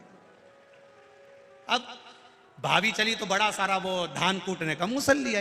अब रामदेव बाबा ने मूसल देखकर पूछा क्यों भाभी साहब, ओ भाभी साहब, भाभी साहब, हाँ रे वीरा, ये मूसल क्यों लाई? तो भाभी बोले देख वीरा, अभी तक मेरी मेरी चली, और जिस दिन थारी लुगाई की चली ना, तो जैसे धान नहीं कूटे ऐसे तेरे को मूसल में धर के कूट दूंगी। रामदेव बना के नैनों में सुरमा लगाया जब भाभी सा ने, और रामदेव बना जब घोड़े पर चढ़कर चले।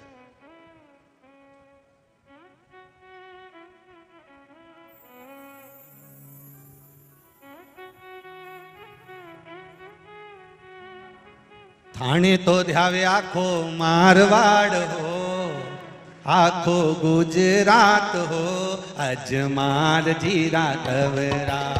खम्मा खम्मा हो रामा रूणी चेरा धनिया, खम्मा खम्मा हो रामा भाव से खम्मा खम्मा हो रामा रूणी चेरा धनिया, खम्मा खम्मा हो रामा रूणी चेरा। थाने तो ध्यावे आखो मारवाड़ हो, आखो गुजरात हो, अजमाल जीरा तवरा। खम्मा खम्मा हो खम्मा खम्मा हो मारा रूणी चेरा धनिया।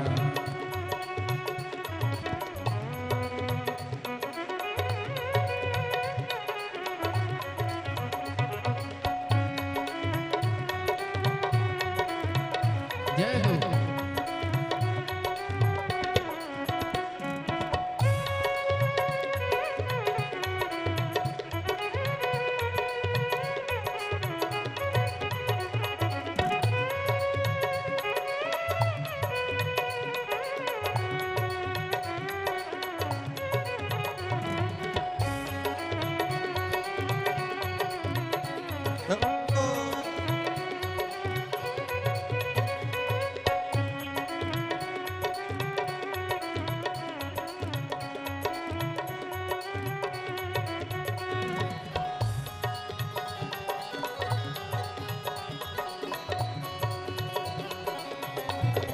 जय हो।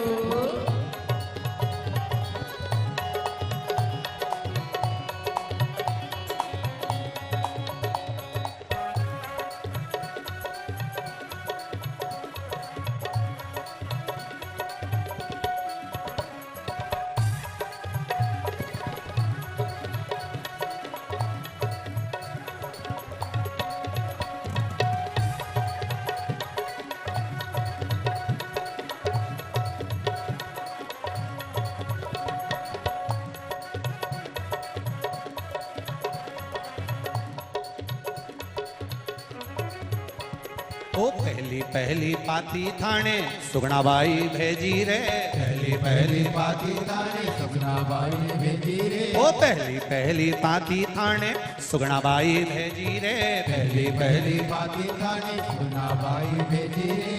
ओपन तो दूध खपायो धनिया, दूध खपायो धनिया, आज माल जीरा खबरा। खम्मा खम्मा हो रामा रूणी चेरा धनिया, खम्मा खम्मा हो रामा रूणी चेरा धनिया। थाने तो ध्यावे आखो मारवाड़ हो, आखो गुजरात हो, अजमाल जीरा खबरा।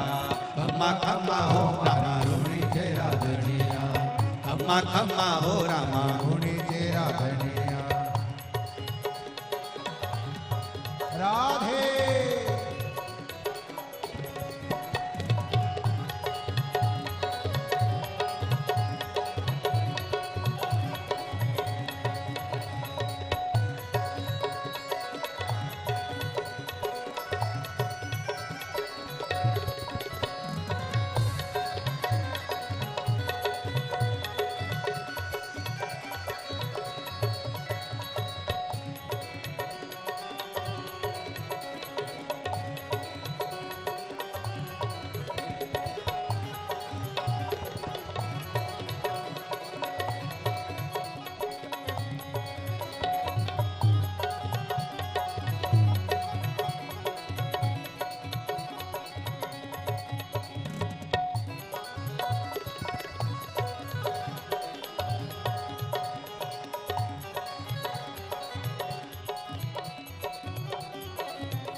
दूजी पाती थाने सुगणाबाई भेजी रे, दूजी पाती थाने सुगनाबाई भेजी रे, ओ दूजी पाती थाने सुगणाबाई भेजी रे, दूजी पाती थाने सुगनाबाई भेजी रे। मिश्री को नौन बनायो धनिया, ओ मिश्री को बनायो धनिया, आज माल जीरा खबरा, खम्मा खम्मा हो रामा रोनी तेरा गणिया, खमा खमा हो मारा रोनी तेरा गठिया। खाने तो जावे आखो मारवाड़ हो, आखो गुजरात हो, आज माल जीरा खमरा, खमा खमा हो मारा रोनी तेरा गठिया।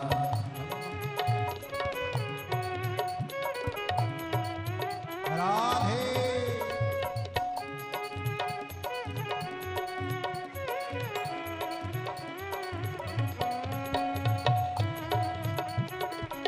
जय हो।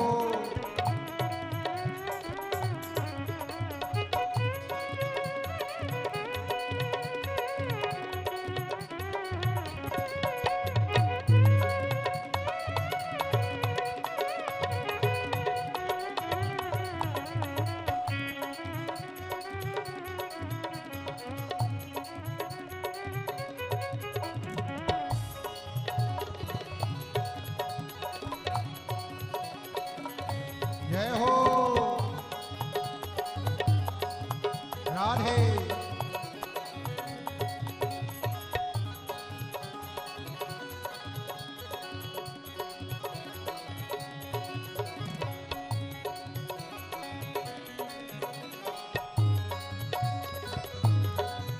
राधे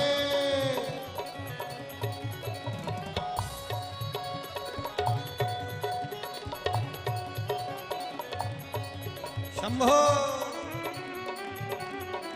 दोनों हाथों से ताली से बजाते बड़े भाव से। हरि बोल।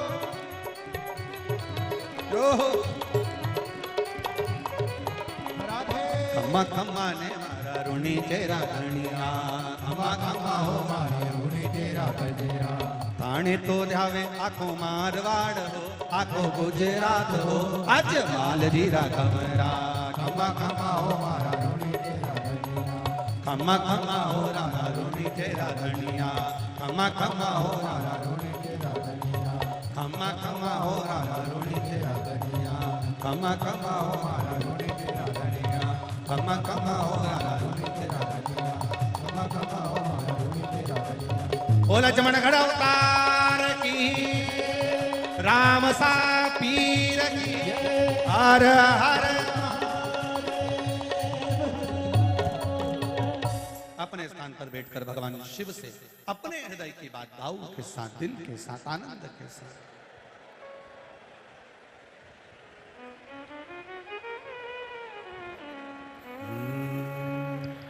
देखिए आज कथा का छठा चतुर्थ दिवस है, 5 दिन की शिव पुराण है। कल कथा सुबह 9 बजे से 12 बजे तक कोटेश्वर धाम में यहाँ पर होगी। टीवी पर 2 बजे से 5 बजे तक ही आएगी। आज चतुर्थ दिवस में आप दिल से बाबा से विनय करें, अपने मन की बात भगवान शिव से करें, भाव के साथ।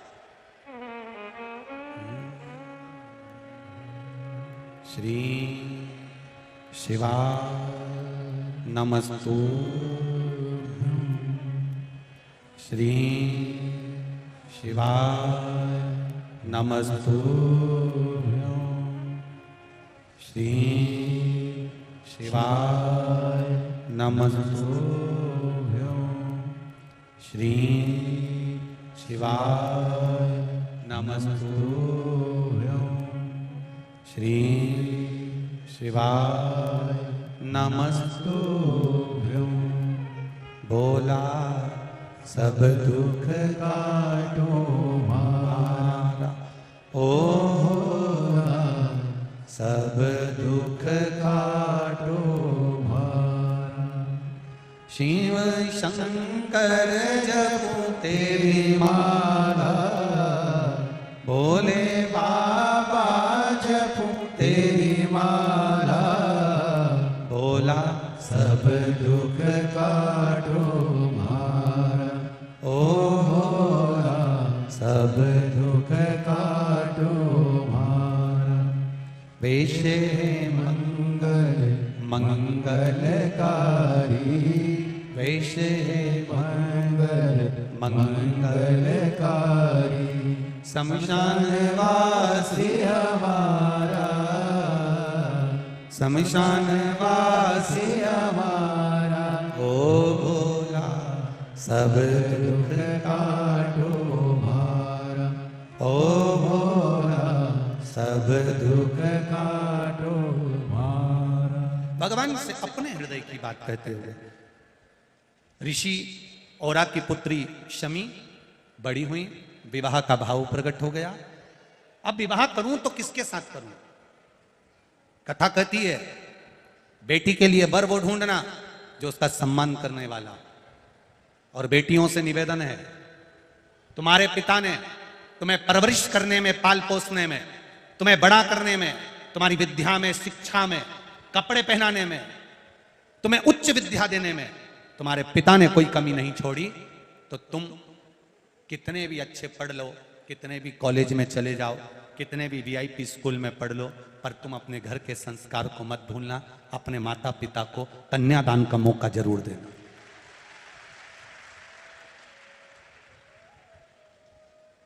अपने माता पिता को कन्यादान का मौका अवश्य।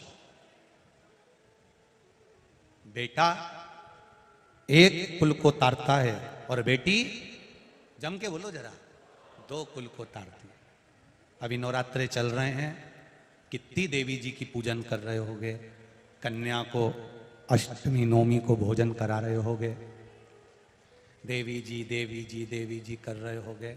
नवरात्रि जैसे ही चली गई, दूसरे दिन जैसे ही दशहरा आता है, तुम्हारा भी वॉल्यूम बढ़ जाता है, तुरंत चिल्ला के दौड़ोगे, चिल्ला। जितना नवरात्रे में बेटियों के प्रति भाव होता है, आप सबसे करवद्ध निवेदन है, ऐसा आदर संपूर्ण विश्व की बेटियों के प्रति आपका होना चाहिए, सम्मान होना चाहिए।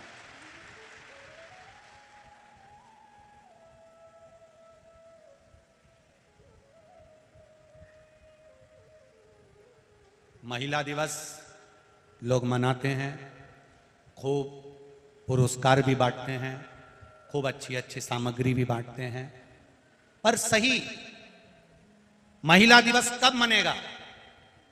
सर्वश्रेष्ठ महिला दिवस उस दिन मनाया जाएगा जिस दिन भारत की बेटियां आनंद के साथ अकेले भी किसी रास्ते से निकल जाए और किसी की गलत दृष्टि ना पड़े, उस दिन महिला दिवस की प्रधानता रहेगी। भय में नहीं। आज छोटी छोटी सी बेटियों के साथ गलत कर्म हो रहा है, लोग कहीं ना कहीं गलत कार्य में लगे हुए हैं, और हम सोचें कि महिला दिवस मन गया, बहुत सम्मान कर दिया, आदर कर दिया, वो नहीं। और आप सोच रहे होंगे कि प्रशासन, शासन ये गलत काम को रोक दे, तो ये प्रशासन के बस की बात नहीं, शासन के बस की बात नहीं। किसी शासन प्रशासन में वो बल नहीं कि गलत कार्य को रोक दे। गलत कार्य को रोकने की जवाबदारी आपकी अपनी खुद की है। अपने घर के बच्चों को जब हम श्रेष्ठ संस्कार देंगे तो यह पक्का है कि हमें प्रशासन की जरूरत ही नहीं पड़ेगी। हमारे संस्कारों में कमी है, हम कुछ अच्छा नहीं दे पाए। अगर आज छोटी सी बच्चियों के साथ गलत कर्म हो रहा है, छोटी बच्चियों को गलत दृष्टि से देखा जा रहा है, उस घर के बच्चों को सही संस्कार नहीं मिल पाए होंगे। आज बच्चे गलत मार्ग पर जा रहे हैं, उसमें सही सत्कर्म संस्कार नहीं मिल पाए होंगे। हमारी कमी है, हम उन बच्चों को सवारे, अपने बच्चों को 1 लोटा जल देकर शंकर के मंदिर भेजना प्रारंभ करें। जिसके बच्चे बाल्यावस्था में 1 लोटा जल लेकर शंकर के दरवाजे पर चढ़ते हैं, उस घर के बुढ़ों को, बुजुर्गों को वृद्धाश्रम के दरवाजे नहीं चढ़ना पड़ता। हमारे घर के बच्चे जब वृद्धाश्रम में जाएंगे, हमारे घर के बच्चे जब शिव मंदिर तक जाएंगे, शंकर की चौखट तक जाएंगे, शिव के द्वार तक जाएंगे, तो यह निश्चित है कि हमको वृद्धाश्रम की चौखट पर नहीं जाना पड़ेगा। हमारे बच्चों को हम संस्कारों से विहीन कर देंगे खूब पढ़ो पढ़ो पढ़ो पढ़ो, बड़े बड़े शहर में जाओ, पढ़ो पढ़ो पढ़ो, केवल एक होड़ लगी है बच्चों को डॉक्टर बनाना, इंजीनियर बनाना, कलेक्टर बनाना, सीए बनाना, एसपी बनाना, डीएसपी बनाना, ये बनाना वो बनाना, केवल एक होड़ लगी है बच्चों को पढ़ाना है पढ़ाना है पढ़ाना है। सुबह से शाम तक माता पिता भी ये कहते हैं पढ़ पढ़ पढ़ पढ़ पढ़, केवल एक होड़ लगी है कि पढ़ाना है बस। 10th करा दो, 12th करा दो, फर्स्ट ईयर करा दो, सेकंड ईयर करा दो, सीएस करा दो, ये करा दो। पर कोई माता पिता अपने बच्चे से ये अंदाजा लगाकर नहीं बैठे कि बच्चों से कहा जाए डॉक्टर बनना, इंजीनियर बनना, कलेक्टर बनना, एसपी बनना, एसडीएम बनना, सब बनना, पर उससे पहले संस्कारित बनना। क्योंकि मालूम पड़े मैंने जो बनाया, बनने के बाद तू मुझे पूछे नहीं, आदर नहीं करे, सम्मान नहीं करे, सत्कार नहीं करे, तो तेरा फिर बनना किस काम का हो? आदर तो करो, सम्मान तो करो। शमी को देखा और ऋषि ने विचार करा मेरी बेटी का विवाह करना है मुझे। शमी इतनी सुंदर थी, कई वरों का प्रस्ताव शमी के लिए आया, कई वरों का प्रस्ताव, कई बार तो शमी के सामने आकर खड़े हो गए, शमी मुझे तुमसे विवाह करना है। शमी ने कहा मेरा पिता मेरी दौलत है, मेरा बाबुल मेरा पिता मेरी दौलत है, मेरा पिता जो कहेगा मैं करूंगा। जरा सी बॉडी शॉडी देखकर, गाड़ी का 50 रुपए का पेट्रोल देखकर, नए नए लड़के गाड़ियां ले लेकर तुम्हारे सामने आ जाएं, बुड़ बुड़ करें, वो गाड़ी भी उनकी नहीं थी, सुधरने आई थी तो उठा लाए थे, और तुमको बॉडी शॉडी दिखाकर 50 रुपए की चाउमीन और गोलगप्पा खिलाकर तुम्हें गोल कर जाए, इस चक्कर में मत पड़ना, इस चक्कर में ना पड़िएगा। भारत की भूमि की बेटियां हो तुम,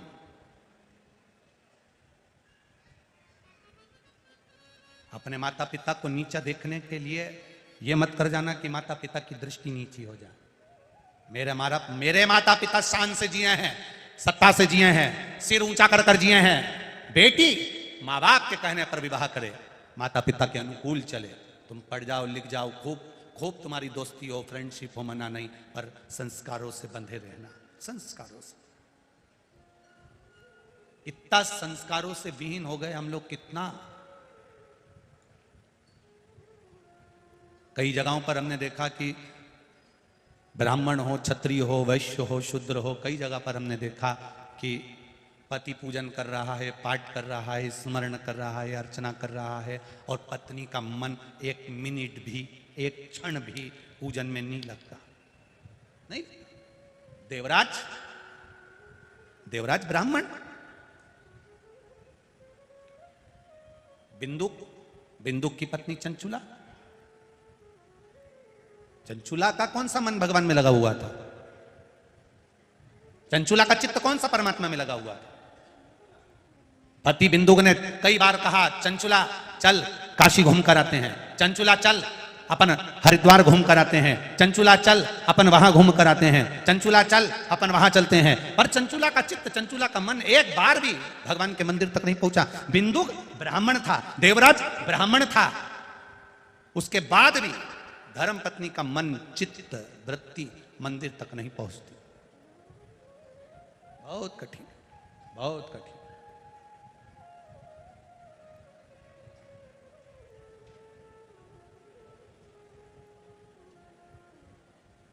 कितनी प्रियता की बात होगी, कितनी प्रसन्नता की बात होगी। तुम्हारे अलीराजपुर क्षेत्र में अंबुआ एक क्षेत्र है, वहां कुछ माताओं को शिवजी पे जल चढ़ाने नहीं दिया होगा, तो माताओं की वात्सल्यता देखिए कि उन माताओं ने अपनी कमाई में से थोड़ा थोड़ा 10-10 रुपया बचाकर एक शिवजी का ओटला बना लिया, उस पे शिवलिंग रख दिया, और माताओं ने अपने पैसे से गलत जगह ना लगाकर शिव का मंदिर तैयार कर कर उसमें आराधना करना प्रारंभ। चर्मकार समाज, चमड़े का जूता बनाने वाले संत रविदास जी के वंश के, साधारण वंश नहीं है, संत रविदास जी के वंश के, और उन माताओं ने कल सूचना आई कि गुरुजी हम चर्मकार समाज ने शंकर जी का मंदिर बना लिया, क्योंकि कोई टोके, कोई कुछ बोले, कोई कुछ बोले। गुरुजी प्रेरणा दी आपने, हमने मंदिर बनाया, आप उस मंदिर के लिए कभी पधारे। हमने उनको कहा तुम चिंता मत करना, चर्मकार समाज ने जो मंदिर बनाया है उसकी ओपनिंग में हम जरूर पहुंचेंगे, पक्का है। प्रयास क्यों विषय? बड़ी मुश्किल से मंदिर के दरवाजे लोग जाना चालू करे हैं।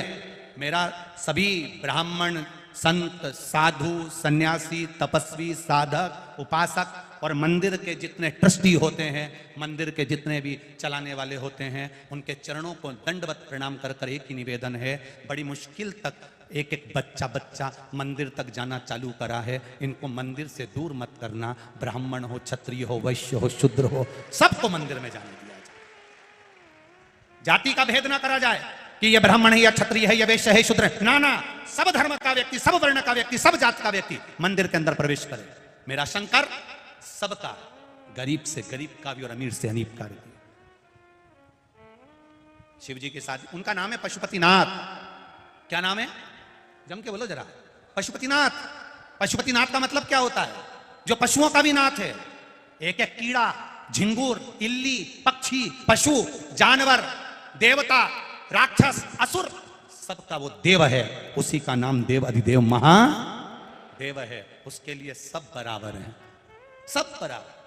पहले लोग शिव मंदिर नहीं जाते थे तो लोग कहते फिरते थे मंदिर में आते नहीं है, मंदिर में लोग आते नहीं है, पंडित जी अकेले घंटी बजाते आरती कर लेते। अब मंदिर में लोगों ने जाना चालू कर दिया तो लोगों को तकलीफ होने लगी। बताओ इतना पानी ढोल दिया, बताओ चावल ढोल दिया, बताओ ये ढोल दिया। और जिसमें आज के समय में मेरा विश्वास कहता है जितने लोग मंदिर जाते हैं उसमें से आधे लोग मंदिर को साफ कर कर भी आते हैं, क्योंकि ये शिव पुराण ने उनको साफ करना भी सिखाया।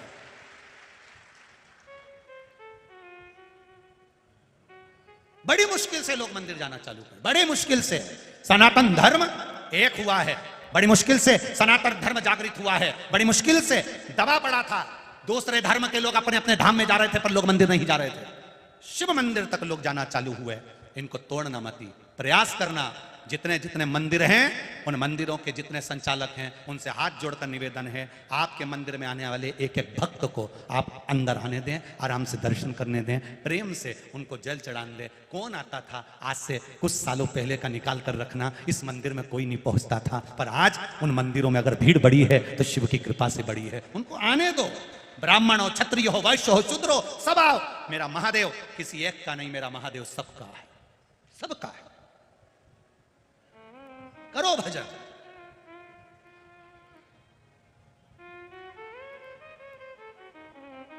कितना कहीं धोबी समाज, रजक समाज, कहीं सेन समाज, नाई समाज, कहीं चर्मकार समाज, कहीं वाल्मीकि समाज, कहीं विश्वकर्मा, कहीं ब्राह्मण, कहीं क्षत्रिय, कहीं वैश्य, कई कई जगह पर भगवान शंकर की स्थापना कर रहे हैं, पूजन कर रहे हैं, अर्चना कर रहे हैं। प्रसन्नता होती है देखकर, आनंद होता है। तो निवेदन शिव महापुराण की कथा कर रही है, करो भजन। किसको दिया जाए? संस्कार दो बच्चों को, ज्ञान दो। और ऋषि ने सोचा मेरी बेटी का विवाह किससे करूं? समय आया। धौम्य ऋषि के पुत्र बड़े सुंदर थे जिनका नाम था मंदार। क्या नाम है? मंदार। मंदार का मतलब होता है सफेद, वो आंकड़ा होता है ना, आंकड़े का पेड़ देखा है आप लोगों ने? एक बात आप लोगों से कहना चाहेंगे, आंकड़े का फूल जब भी तोड़ो नेत्र नीचे रखो। आंकड़े का फूल तोड़ते समय उसका दूध अगर आंख में चले जाता है तो आंख समाप्त हो जाती है, जहरीला होता है आंख का फूल। मंदार का फूल, मंदार का फूल तोड़कर रख दो। रखने के बाद जब हाथ धो, हाथ आंखों में ना जाए, उसमें एक दूध होता है, वो दूध जहरीला होता है। मंदार बड़ा सुंदर था, आंख बड़ा सुंदर था, बड़ा सुंदर।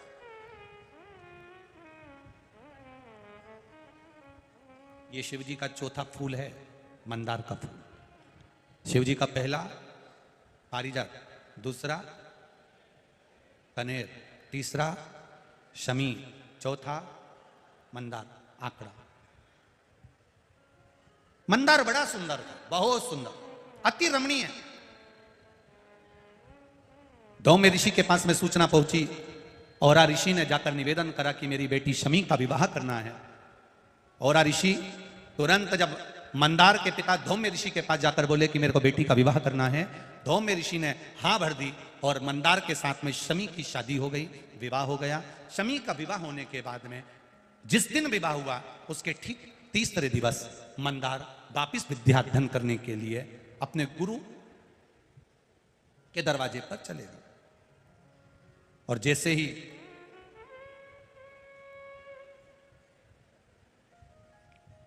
गुरु के द्वार पर पहुंचे,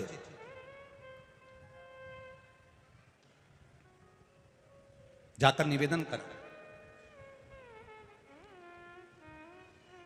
विद्याध्ययन प्रारंभ हुई। विवाह का तीसरा दिन था जिस दिन चले गए। मंदार जब सोनक ऋषि के यहां पर विद्याध्ययन करने के लिए गए, विद्याध्ययन करने के लिए पहुंचे, समय बीतता गया बीतता गया बीतता गया और उन्होंने विद्याध्ययन कर ली। विद्याध्ययन करने के बाद मंदार वापिस अपनी धर्मपत्नी के पास जाते हैं और धर्मपत्नी के पास जब अपने घर पहुंचते हैं, आज तुरंत सोनक ऋषि का दर्शन करने के लिए उनकी धर्मपत्नी शमी ने अपने पति मंदार से निवेदन करा कि मुझे आपके गुरु का दर्शन करना, आपके गुरु का दर्शन करना है मुझे। मंदार ने कहा चलिए। मंदार शमी को लेकर चल दिए। चलते चलते चलते चलते बीच में भुरसुंडी ऋषि का आश्रम पड़ गया। अब इनको मालूम पड़ा, शमी ने पूछा आश्रम बड़ा सुंदर लग रहा है, बड़ी सुंदर जगह है, इतना सुंदर आश्रम है, किसका आश्रम है? मंदार ने कहा यहां पर भुरसुंडी बाबा रहते हैं, बड़े पहुंचे हुए संत है, पर आज तक मैं मिला नहीं हूं, आज तक मैं उनसे मिलना नहीं हुआ, आज तक मैंने केवल सुना है पर मिला नहीं। शिव महापुराण की कथा कहती है आप जिसकी निंदा कर रहे हो एक बार उससे जाकर मिलना जरूर। क्या वो निंदा के लायक है? उससे एक बार जाकर मिलना जरूर, उसके पास पहुंचना जरूर, प्रयास करना, उसके पास जाकर एक निवेदन करना कि ये हम, कई लोग कह देते हैं वो व्यक्ति तो ऐसा है, बड़ा बेकार आदमी है, बड़ा गुस्सेला आदमी है, बड़ा विचित्र आदमी है। आप उससे मिले हो कभी जाकर? कभी उसके सामने पहुंचे हो आप? कभी उसके सामने पहुंचकर आपने बात करी है? कभी उससे एक क्षण आपका मिलना हुआ है? जब आप मिलोगे संशय मिट जाएगा। आप पहुंचे ही नहीं हो उससे मिलने के लिए तो कैसे कह सकते हो कि वो व्यक्ति बुरा है? एक पत्र आया है, देखिए।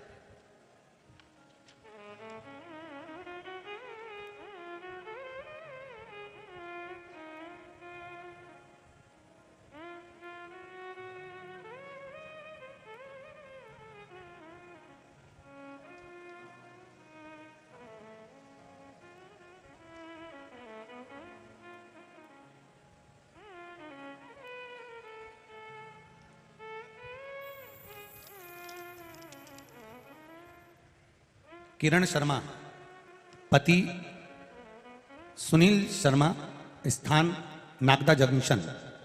कहीं बैठे हो तो हाथ हिलाइएगा, दोनों हाथ हिलाइएगा। आप ही हैं? दोनों हाथ हिला देगा। श्री शिवाय नमस्तुभ्यम।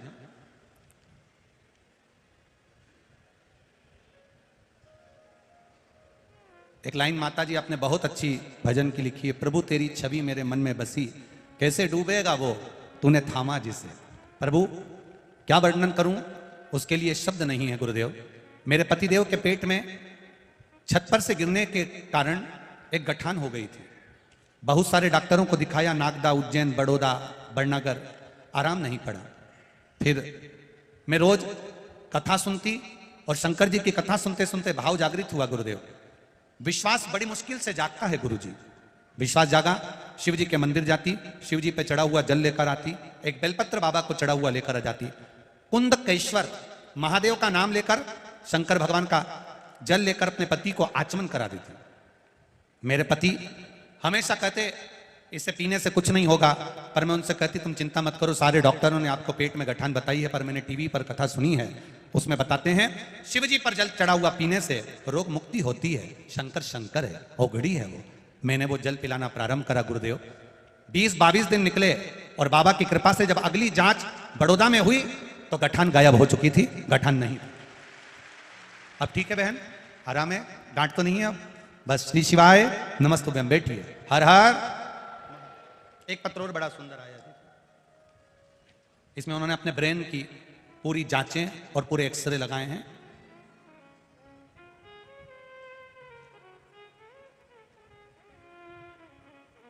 मेरा नाम संगीता चौहान है, मैं गांव नागौरा जिला धार की निवासी हूं। कहीं बैठी हो तो हाथ हिलाइएगा, कहीं बैठी हो तो दोनों हाथ, आप ही हैं, दोनों हाथ हिला दो बहने से, दोनों हाथ ऐसे हिला दो एक बार।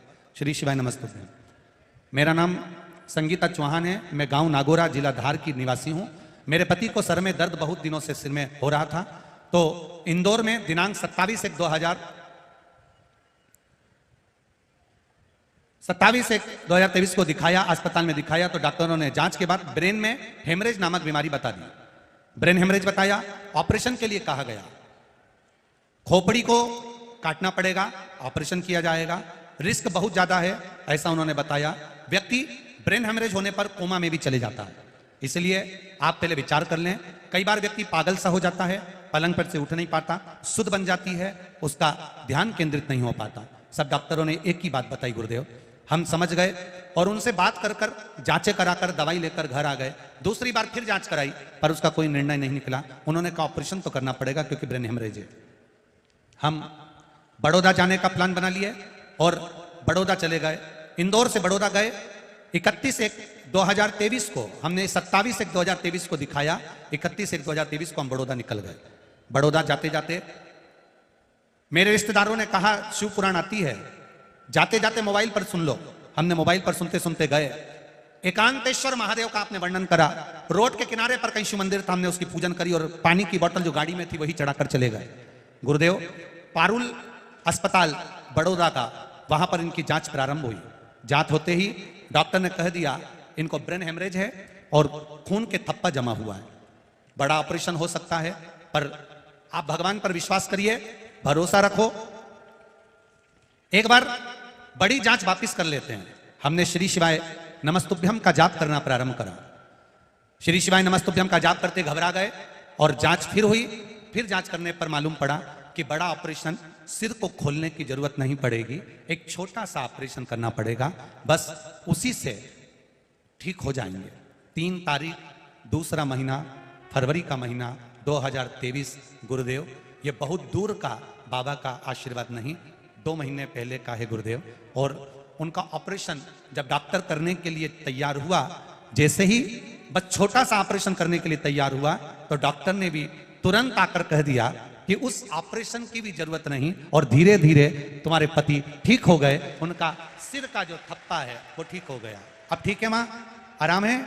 हर हर महादेव, बैठिए। श्री शिवाय। शिव तत्व इसी को, उसकी भक्ति, उसका विश्वास, उसकी दृढ़ता। छोटा सा ऑपरेशन कर कर खून के थप्पे को वहीं निकाल लेना, पूरे मस्तिष्क को ना खोलना।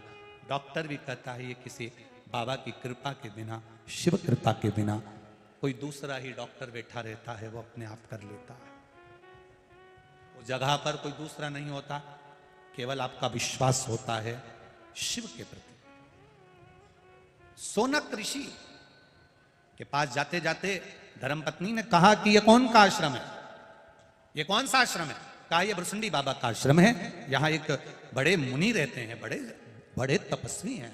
आज तक मैंने उनको देखा नहीं है, पर एक बार उनके दर्शन की अभिलाषा है। हम भी कई बार विचार कर लेते हैं, मिलने से पहले ना जाने कैसा होगा, ऐसा है वैसा है, यूं है यूं है। हम कजन कितनी व्यक्ति के लिए बात कर लेते हैं, पर निवेदन शिव पुराण की कथा कहती है जब तक आप उस व्यक्ति से ना मिल लो तब तक अपने मुख से एक बार भी किसी की निंदा नहीं करना चाहिए, क्योंकि उसको पहले मिलो तो कि वो है कैसा।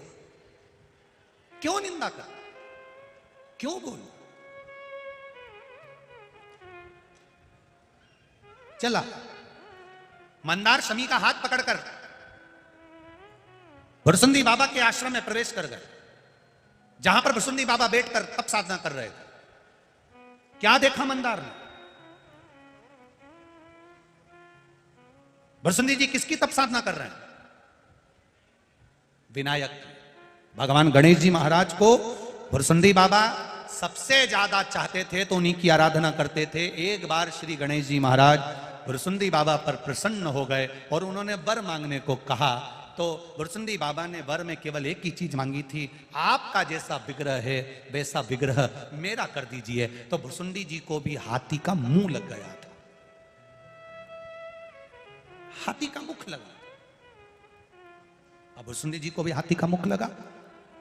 मंदार और शमी ने जाकर जो दर्शन किया, दर्शन करते से ही मंदार और शमी उनका हाथी का मुख देखकर हंसने लगे, ठाका लगाने लगे, ठिठोली करने लगे, उन पर उपहास करने लगे।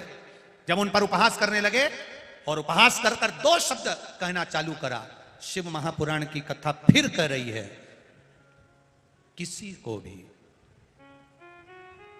हल्के में मत लो, छोटा मत समझो। ये समय का चक्र बड़ा प्रबल होता है, कब इधर से पलट कर उधर कर दे और उधर से पलट कर इधर कर दे, ये जिंदगी का भरोसा नहीं होता है। किसको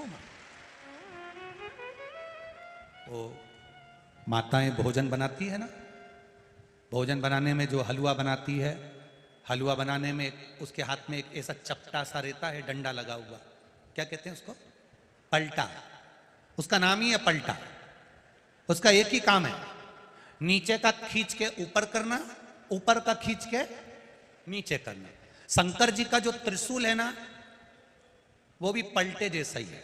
शंकर जी का एक ही काम है, नीचे जिसको सबने धुतकार दिया, छोड़ दिया, ताना दे दिया, शंकर जी उसको पलट कर ऊपर ले आते हैं और ऊपर को नीचे कर देते हैं। वो पलटे का काम ही यही है। ऊपर वो दलिया बनाई नहीं जीजी, उन दलिया थुली जब बनाती है ना, राबड़ी थुली दलिया, तो ऊपर जितनी भी दलिया रहता है ना, वो फुट फुट करे, फुट फुट यूं चुचके। इतना में तो जीजी आई और उन्हें पलटा उठाया, और पलटा उठा के जो ऊपर का नीचे कर, यानी फुट फुट सब निकल गई। ले तो जो ज्यादा फुटके नहीं तो महादेव पलटा चला के ऊपर का नीचे, नीचे का ऊपर खरीद देना। इसलिए निवेदन है जीजियों, ज्यादा फुट फुट फुट फुट ज्यादा नहीं फुटा, नीचे से चला ऊपर, ऊपर से चलाए नीचे। कब समय बदल दे उसका भरोसा नहीं है, कब किसको कहां लाकर पटक दे उसका भरोसा नहीं है। वो देव आदिदेव महादेव है, कब पलट जाता है उसका भरोसा नहीं, उसका भरोसा। अभी मंदार सुंदर थे, शमी सुंदर थी, पहुंच गए भुरसुंडी जी के यहां, हंस दिए, ठाका लगा दिए। इनको मालूम नहीं है कि उन्होंने गणेश जी से कहकर अपना विग्रह मांगा है, गणेश जी से उनका रूप मांगा है, तो गणेश जी ने उनको हाथी का मुख लगा दिया था। ये समझ नहीं पाए, हंस दिए, ठाका लगा दिए, श्राप दे दिया भुरसुंडी जी ने। मैं तुम दोनों को श्राप देता हूं, दोनों वृक्ष बन जाओ, और वृक्ष भी ऐसे बनो जिसको ना पशु खाए ना पक्षी खाए, जहर कांटे तुम में सदा रहे। मंदार भी जहरीला हो गया, शमी भी कांटेदार हो गई। दोनों की काया सुंदर थी, इतनी सुंदर थी कि लोग उन पर मरते थे। अब ये स्थिति हो गई कि मंदार जहरीला हो गया, इतना जहरीला कि पशु पक्षी भी ना खाएं, आंकड़ा का पौधा बन गया जिसको पशु पक्षी भी ना खाएं। शमी कांटों से लदालूम हो गई, जो किसी काम की ना हो। दोनों वृक्ष बन गए, दोनों वृक्ष बन गए। 4 महीने हो गए, सोनक जी को मालूम पड़ा कि मेरा चेला अपनी बहू को मिलाने के लिए मेरे पास आ रहा था, कहाँ रह गया। सोनक जी ढूंढते ढूंढते पहुंच गए भुरसुंडी जी के यहाँ। भुरसुंडी जी, मेरा चेला मंदार अपनी धर्मपत्नी शमी के साथ आ रहा था, ना जाने कहाँ चले गया, दिखता नहीं है, मिलता नहीं है। भुरसुंडी जी ने कहा उन्होंने मेरी हंसी उड़ाई थी, इसलिए मैंने उनको पौधे बना दिया, वृक्ष बना दिया, पेड़ बना दिया। तुरंत सोनक जी हाथ जोड़कर बोले, उन्हें श्राप से मुक्त कर दो ना, गलती हो गई उनसे, श्राप मुक्त कर दो। सोनक जी ने जब भुरसुंडी जी से कहा, मैं श्राप से मुक्त नहीं कर सकता, पर जिनकी मैं आराधना करता हूं श्री गणेश जी महाराज, वो इनको श्राप से मुक्त कर सकते हैं। सोनक जी और भुरसुंडी जी दोनों गणेश जी के पास गए। गणेश जी, शमी और मंदार, इन दोनों को आप क्षमा कर दो। गणेश जी ने कहा, इसने मेरे शिष्य की हंसी उड़ाई है। पेड़ तो रहेंगे, पौधे तो रहेंगे, पर मैं वर प्रदान करता हूं, मंदार और शमी ये दोनों मेरे देव अधिदेव महादेव को समर्पित होंगे, ये मैं वर देता हूं। जिस जगह पर मंदार और शमी दोनों साथ में होंगे, ये आंकड़ा और शमी का पेड़ जहां पर साथ में होगा, शमी और आंकड़े का पेड़ जहां साथ में होगा, 21 वर्ष तक आंकड़े का पेड़, मंदार का पौधा शमी के पौधे के पास में अगर 21 वर्ष तक रहेगा तो उसकी जड़ में मैं खुद आकर बैठूंगा और लोग मुझे आंकड़े का गणेश कहेंगे। मैं उनके घर में अष्ट सिद्धि नवनिधियां प्रदान करूंगा। लोग कहते हैं हमने आंकड़े के गणेश जी बनाए, उसका फल क्यों नहीं मिल रहा? तो उसका फल क्यों? शमी और आंकड़ा दोनों साथ में हो और 21 वर्ष तक शमी और आंकड़ा साथ में रहते हैं, एक जगह पर रहते हैं, फिर उसकी जड़ में गणेश जी का निवास हो जाता है। उस जड़ के जब गणेश जी बनते हैं तो अष्ट सिद्धि नवनिधि घर में कम नहीं होती, बढ़ती चली जाती है। वो आंकड़े का गणेश। मंदार, शमी, तुमने गलती करी है, तुम दोनों पौधे के रूप में रहोगे, ये मेरे शिष्य ने श्राप दिया है, पर मैं वर देता हूं। मेरी आराधना करने वाले, गणेश जी कहते मेरी आराधना करने वाले, शमी का पत्ता, शमी का पुष्प, मंदार का पुष्प जब मुझे लाकर देंगे, दोनों साथ में दुर्वा के साथ मुझे समर्पित करेंगे, मैं उनकी मनवांछित फल की पूर्ति कर दूंगा, उनको आंच नहीं आएगी। ये मंदार आंखों से जल बहाता हुआ कहता है, हम क्या वृक्ष की योनि से छूटेंगे नहीं? हम क्या कभी वृक्ष योनि से समाप्त नहीं होंगे? गणेश जी ने कहा, मंदार, शिष्य का श्राप है, वो तो तुम्हें वृक्ष योनि में रहना पड़ेगा, पर तुम भले किसी से मिलने जाओ मत जाओ। गणेश जी कहते हैं, पर मंदार और शमी 33 कोटि देवी देवता तुम दोनों की जड़ में, तुम दोनों के पास सदा विराजमान रहेंगे। वो शमी, वो मंदार, एक मंदार का पुष्प। आपको कई बार कथा में कहा कि जब संतान की, इसमें कई पत्र हैं संतान की प्राप्ति के, कोई के 12 साल हो गए, किसी के 8 साल हो गए, किसी के 10 साल हो गए, किसी के 6 वर्ष हो गए। ये कोई माता ने लिखा है, उर्मिला शर्मा, बदनावर धार मध्य प्रदेश की हैं, उन्होंने लिखा 6 वर्ष तक संतान नहीं थी। ऐसे कई पत्र हैं जिसके 12 साल, 8 साल, 10 साल संतान नहीं। तो क्यों कहा इस व्यासपीठ ने कि सफेद आंकड़े की जड़ लेकर तुम रुका जी पर से 21 बार घुमाकर कमर में बांधने का क्यों कर? क्योंकि स्वयं गणेश जी महाराज कर रहे हैं, स्वयं गणेश जी कर रहे हैं, मंदार, शमी, तेरी जड़ में मैं सदा विराजमान रहूं। जिस कामना से लोग तुमको समर्पित करेंगे, उस कामना से मैं उसको फल प्रदान करूं, उस कामना से। अब मंदार का जो पुष्प होता है, आंकड़े का जो फूल होता है, एक सफेद कलर का भी होता है और एक गुलाबी कलर का भी होता है। देखा है आप लोगों ने? बोलो, जम के बोलो, देखा है ना? गुलाबी कलर का जो पुष्प होता है, वो आप मंदार का, आंकड़े का जो गुलाबी कलर का पुष्प होता है, आप टीवी पे देख रहे होंगे, एक सफेद देख रहे होंगे, एक मंदार का गुलाबी फूल, नीला कलर का फूल देख रहे होंगे। जो नीला कलर का जो पुष्प होता है, गुलाबी कलर का जो आंकड़े का फूल होता है, प्रयास करना, जब किसी विषम परिस्थिति में फंस गए, विषम परिस्थिति, जब आपको लग रहा है कि मुझे बहुत भय लग रहा है, कुछ बुरा होने वाला, आपको लग रहा है आज मेरी उल्टी आंख बहुत फड़क रही है, कुछ गड़बड़ होने वाला है, आपको लग रहा है मेरी सीधी आंख फड़क रही, कुछ गड़बड़ होने वाला है, तब केवल वो नीला जो गुलाबी पुष्प है मंदार का, उसको कहीं से लाकर शिवालय में अशोक सुंदरी वाली जगह पर स्पर्श कर कर शिवलिंग पर आप चढ़ा दीजिए। आपकी विषम परिस्थिति कैसी भी होगी, वो रास्ता बनाकर बाहर निकल जाएगी, आपको फंसना नहीं, परेशान नहीं। मंदार आंकड़ा, सफेद आंकड़े का पुष्प भी भगवान शिव को समर्पित होकर फल देता है। आज कथा तक अपन ने कितने फूलों को जान लिया? 4 पुष्प, एक पुष्प और बचा है। कल की कथा सुबह 9 बजे से 12 बजे तक रहेगी। जिन्होंने 5 दिन की कथा पूरी नहीं सुनी, कल की कथा श्रवण कर कर अपने जीवन को धन्य बनाओ, सार्थक बनाओ और अपने जीवन को आनंदित बनाओ। कल की कथा 9 बजे से 12 बजे तक होगी। टीवी पर 2 बजे से 5 बजे तक आएगी। श्री गणेश जी महाराज रिद्धि सिद्धि के साथ पधार रहे हैं, जोरदार ताली बजाएं गणेश जी महाराज की। रिद्धि सिद्धि भगवान श्री गणेश जी महाराज के गले में जयमाला पहना रही हैं। 4 अप्रैल से 10 अप्रैल तक शिव महापुराण की कथा सुंदर आनंद से उज्जैन में प्रारंभ होगी, बड़नागर रोड पर। बड़े आनंद के साथ में आप सब आमंत्रित हैं बाबा देवादिदेव महादेव की पावन कथा में। लाभ लीजिए और अपने जीवन को धन्य बनाइए। गणेश जी महाराज रिद्धि सिद्धि को जयमाला पहना रहे हैं, जोरदार ताली बजाइए।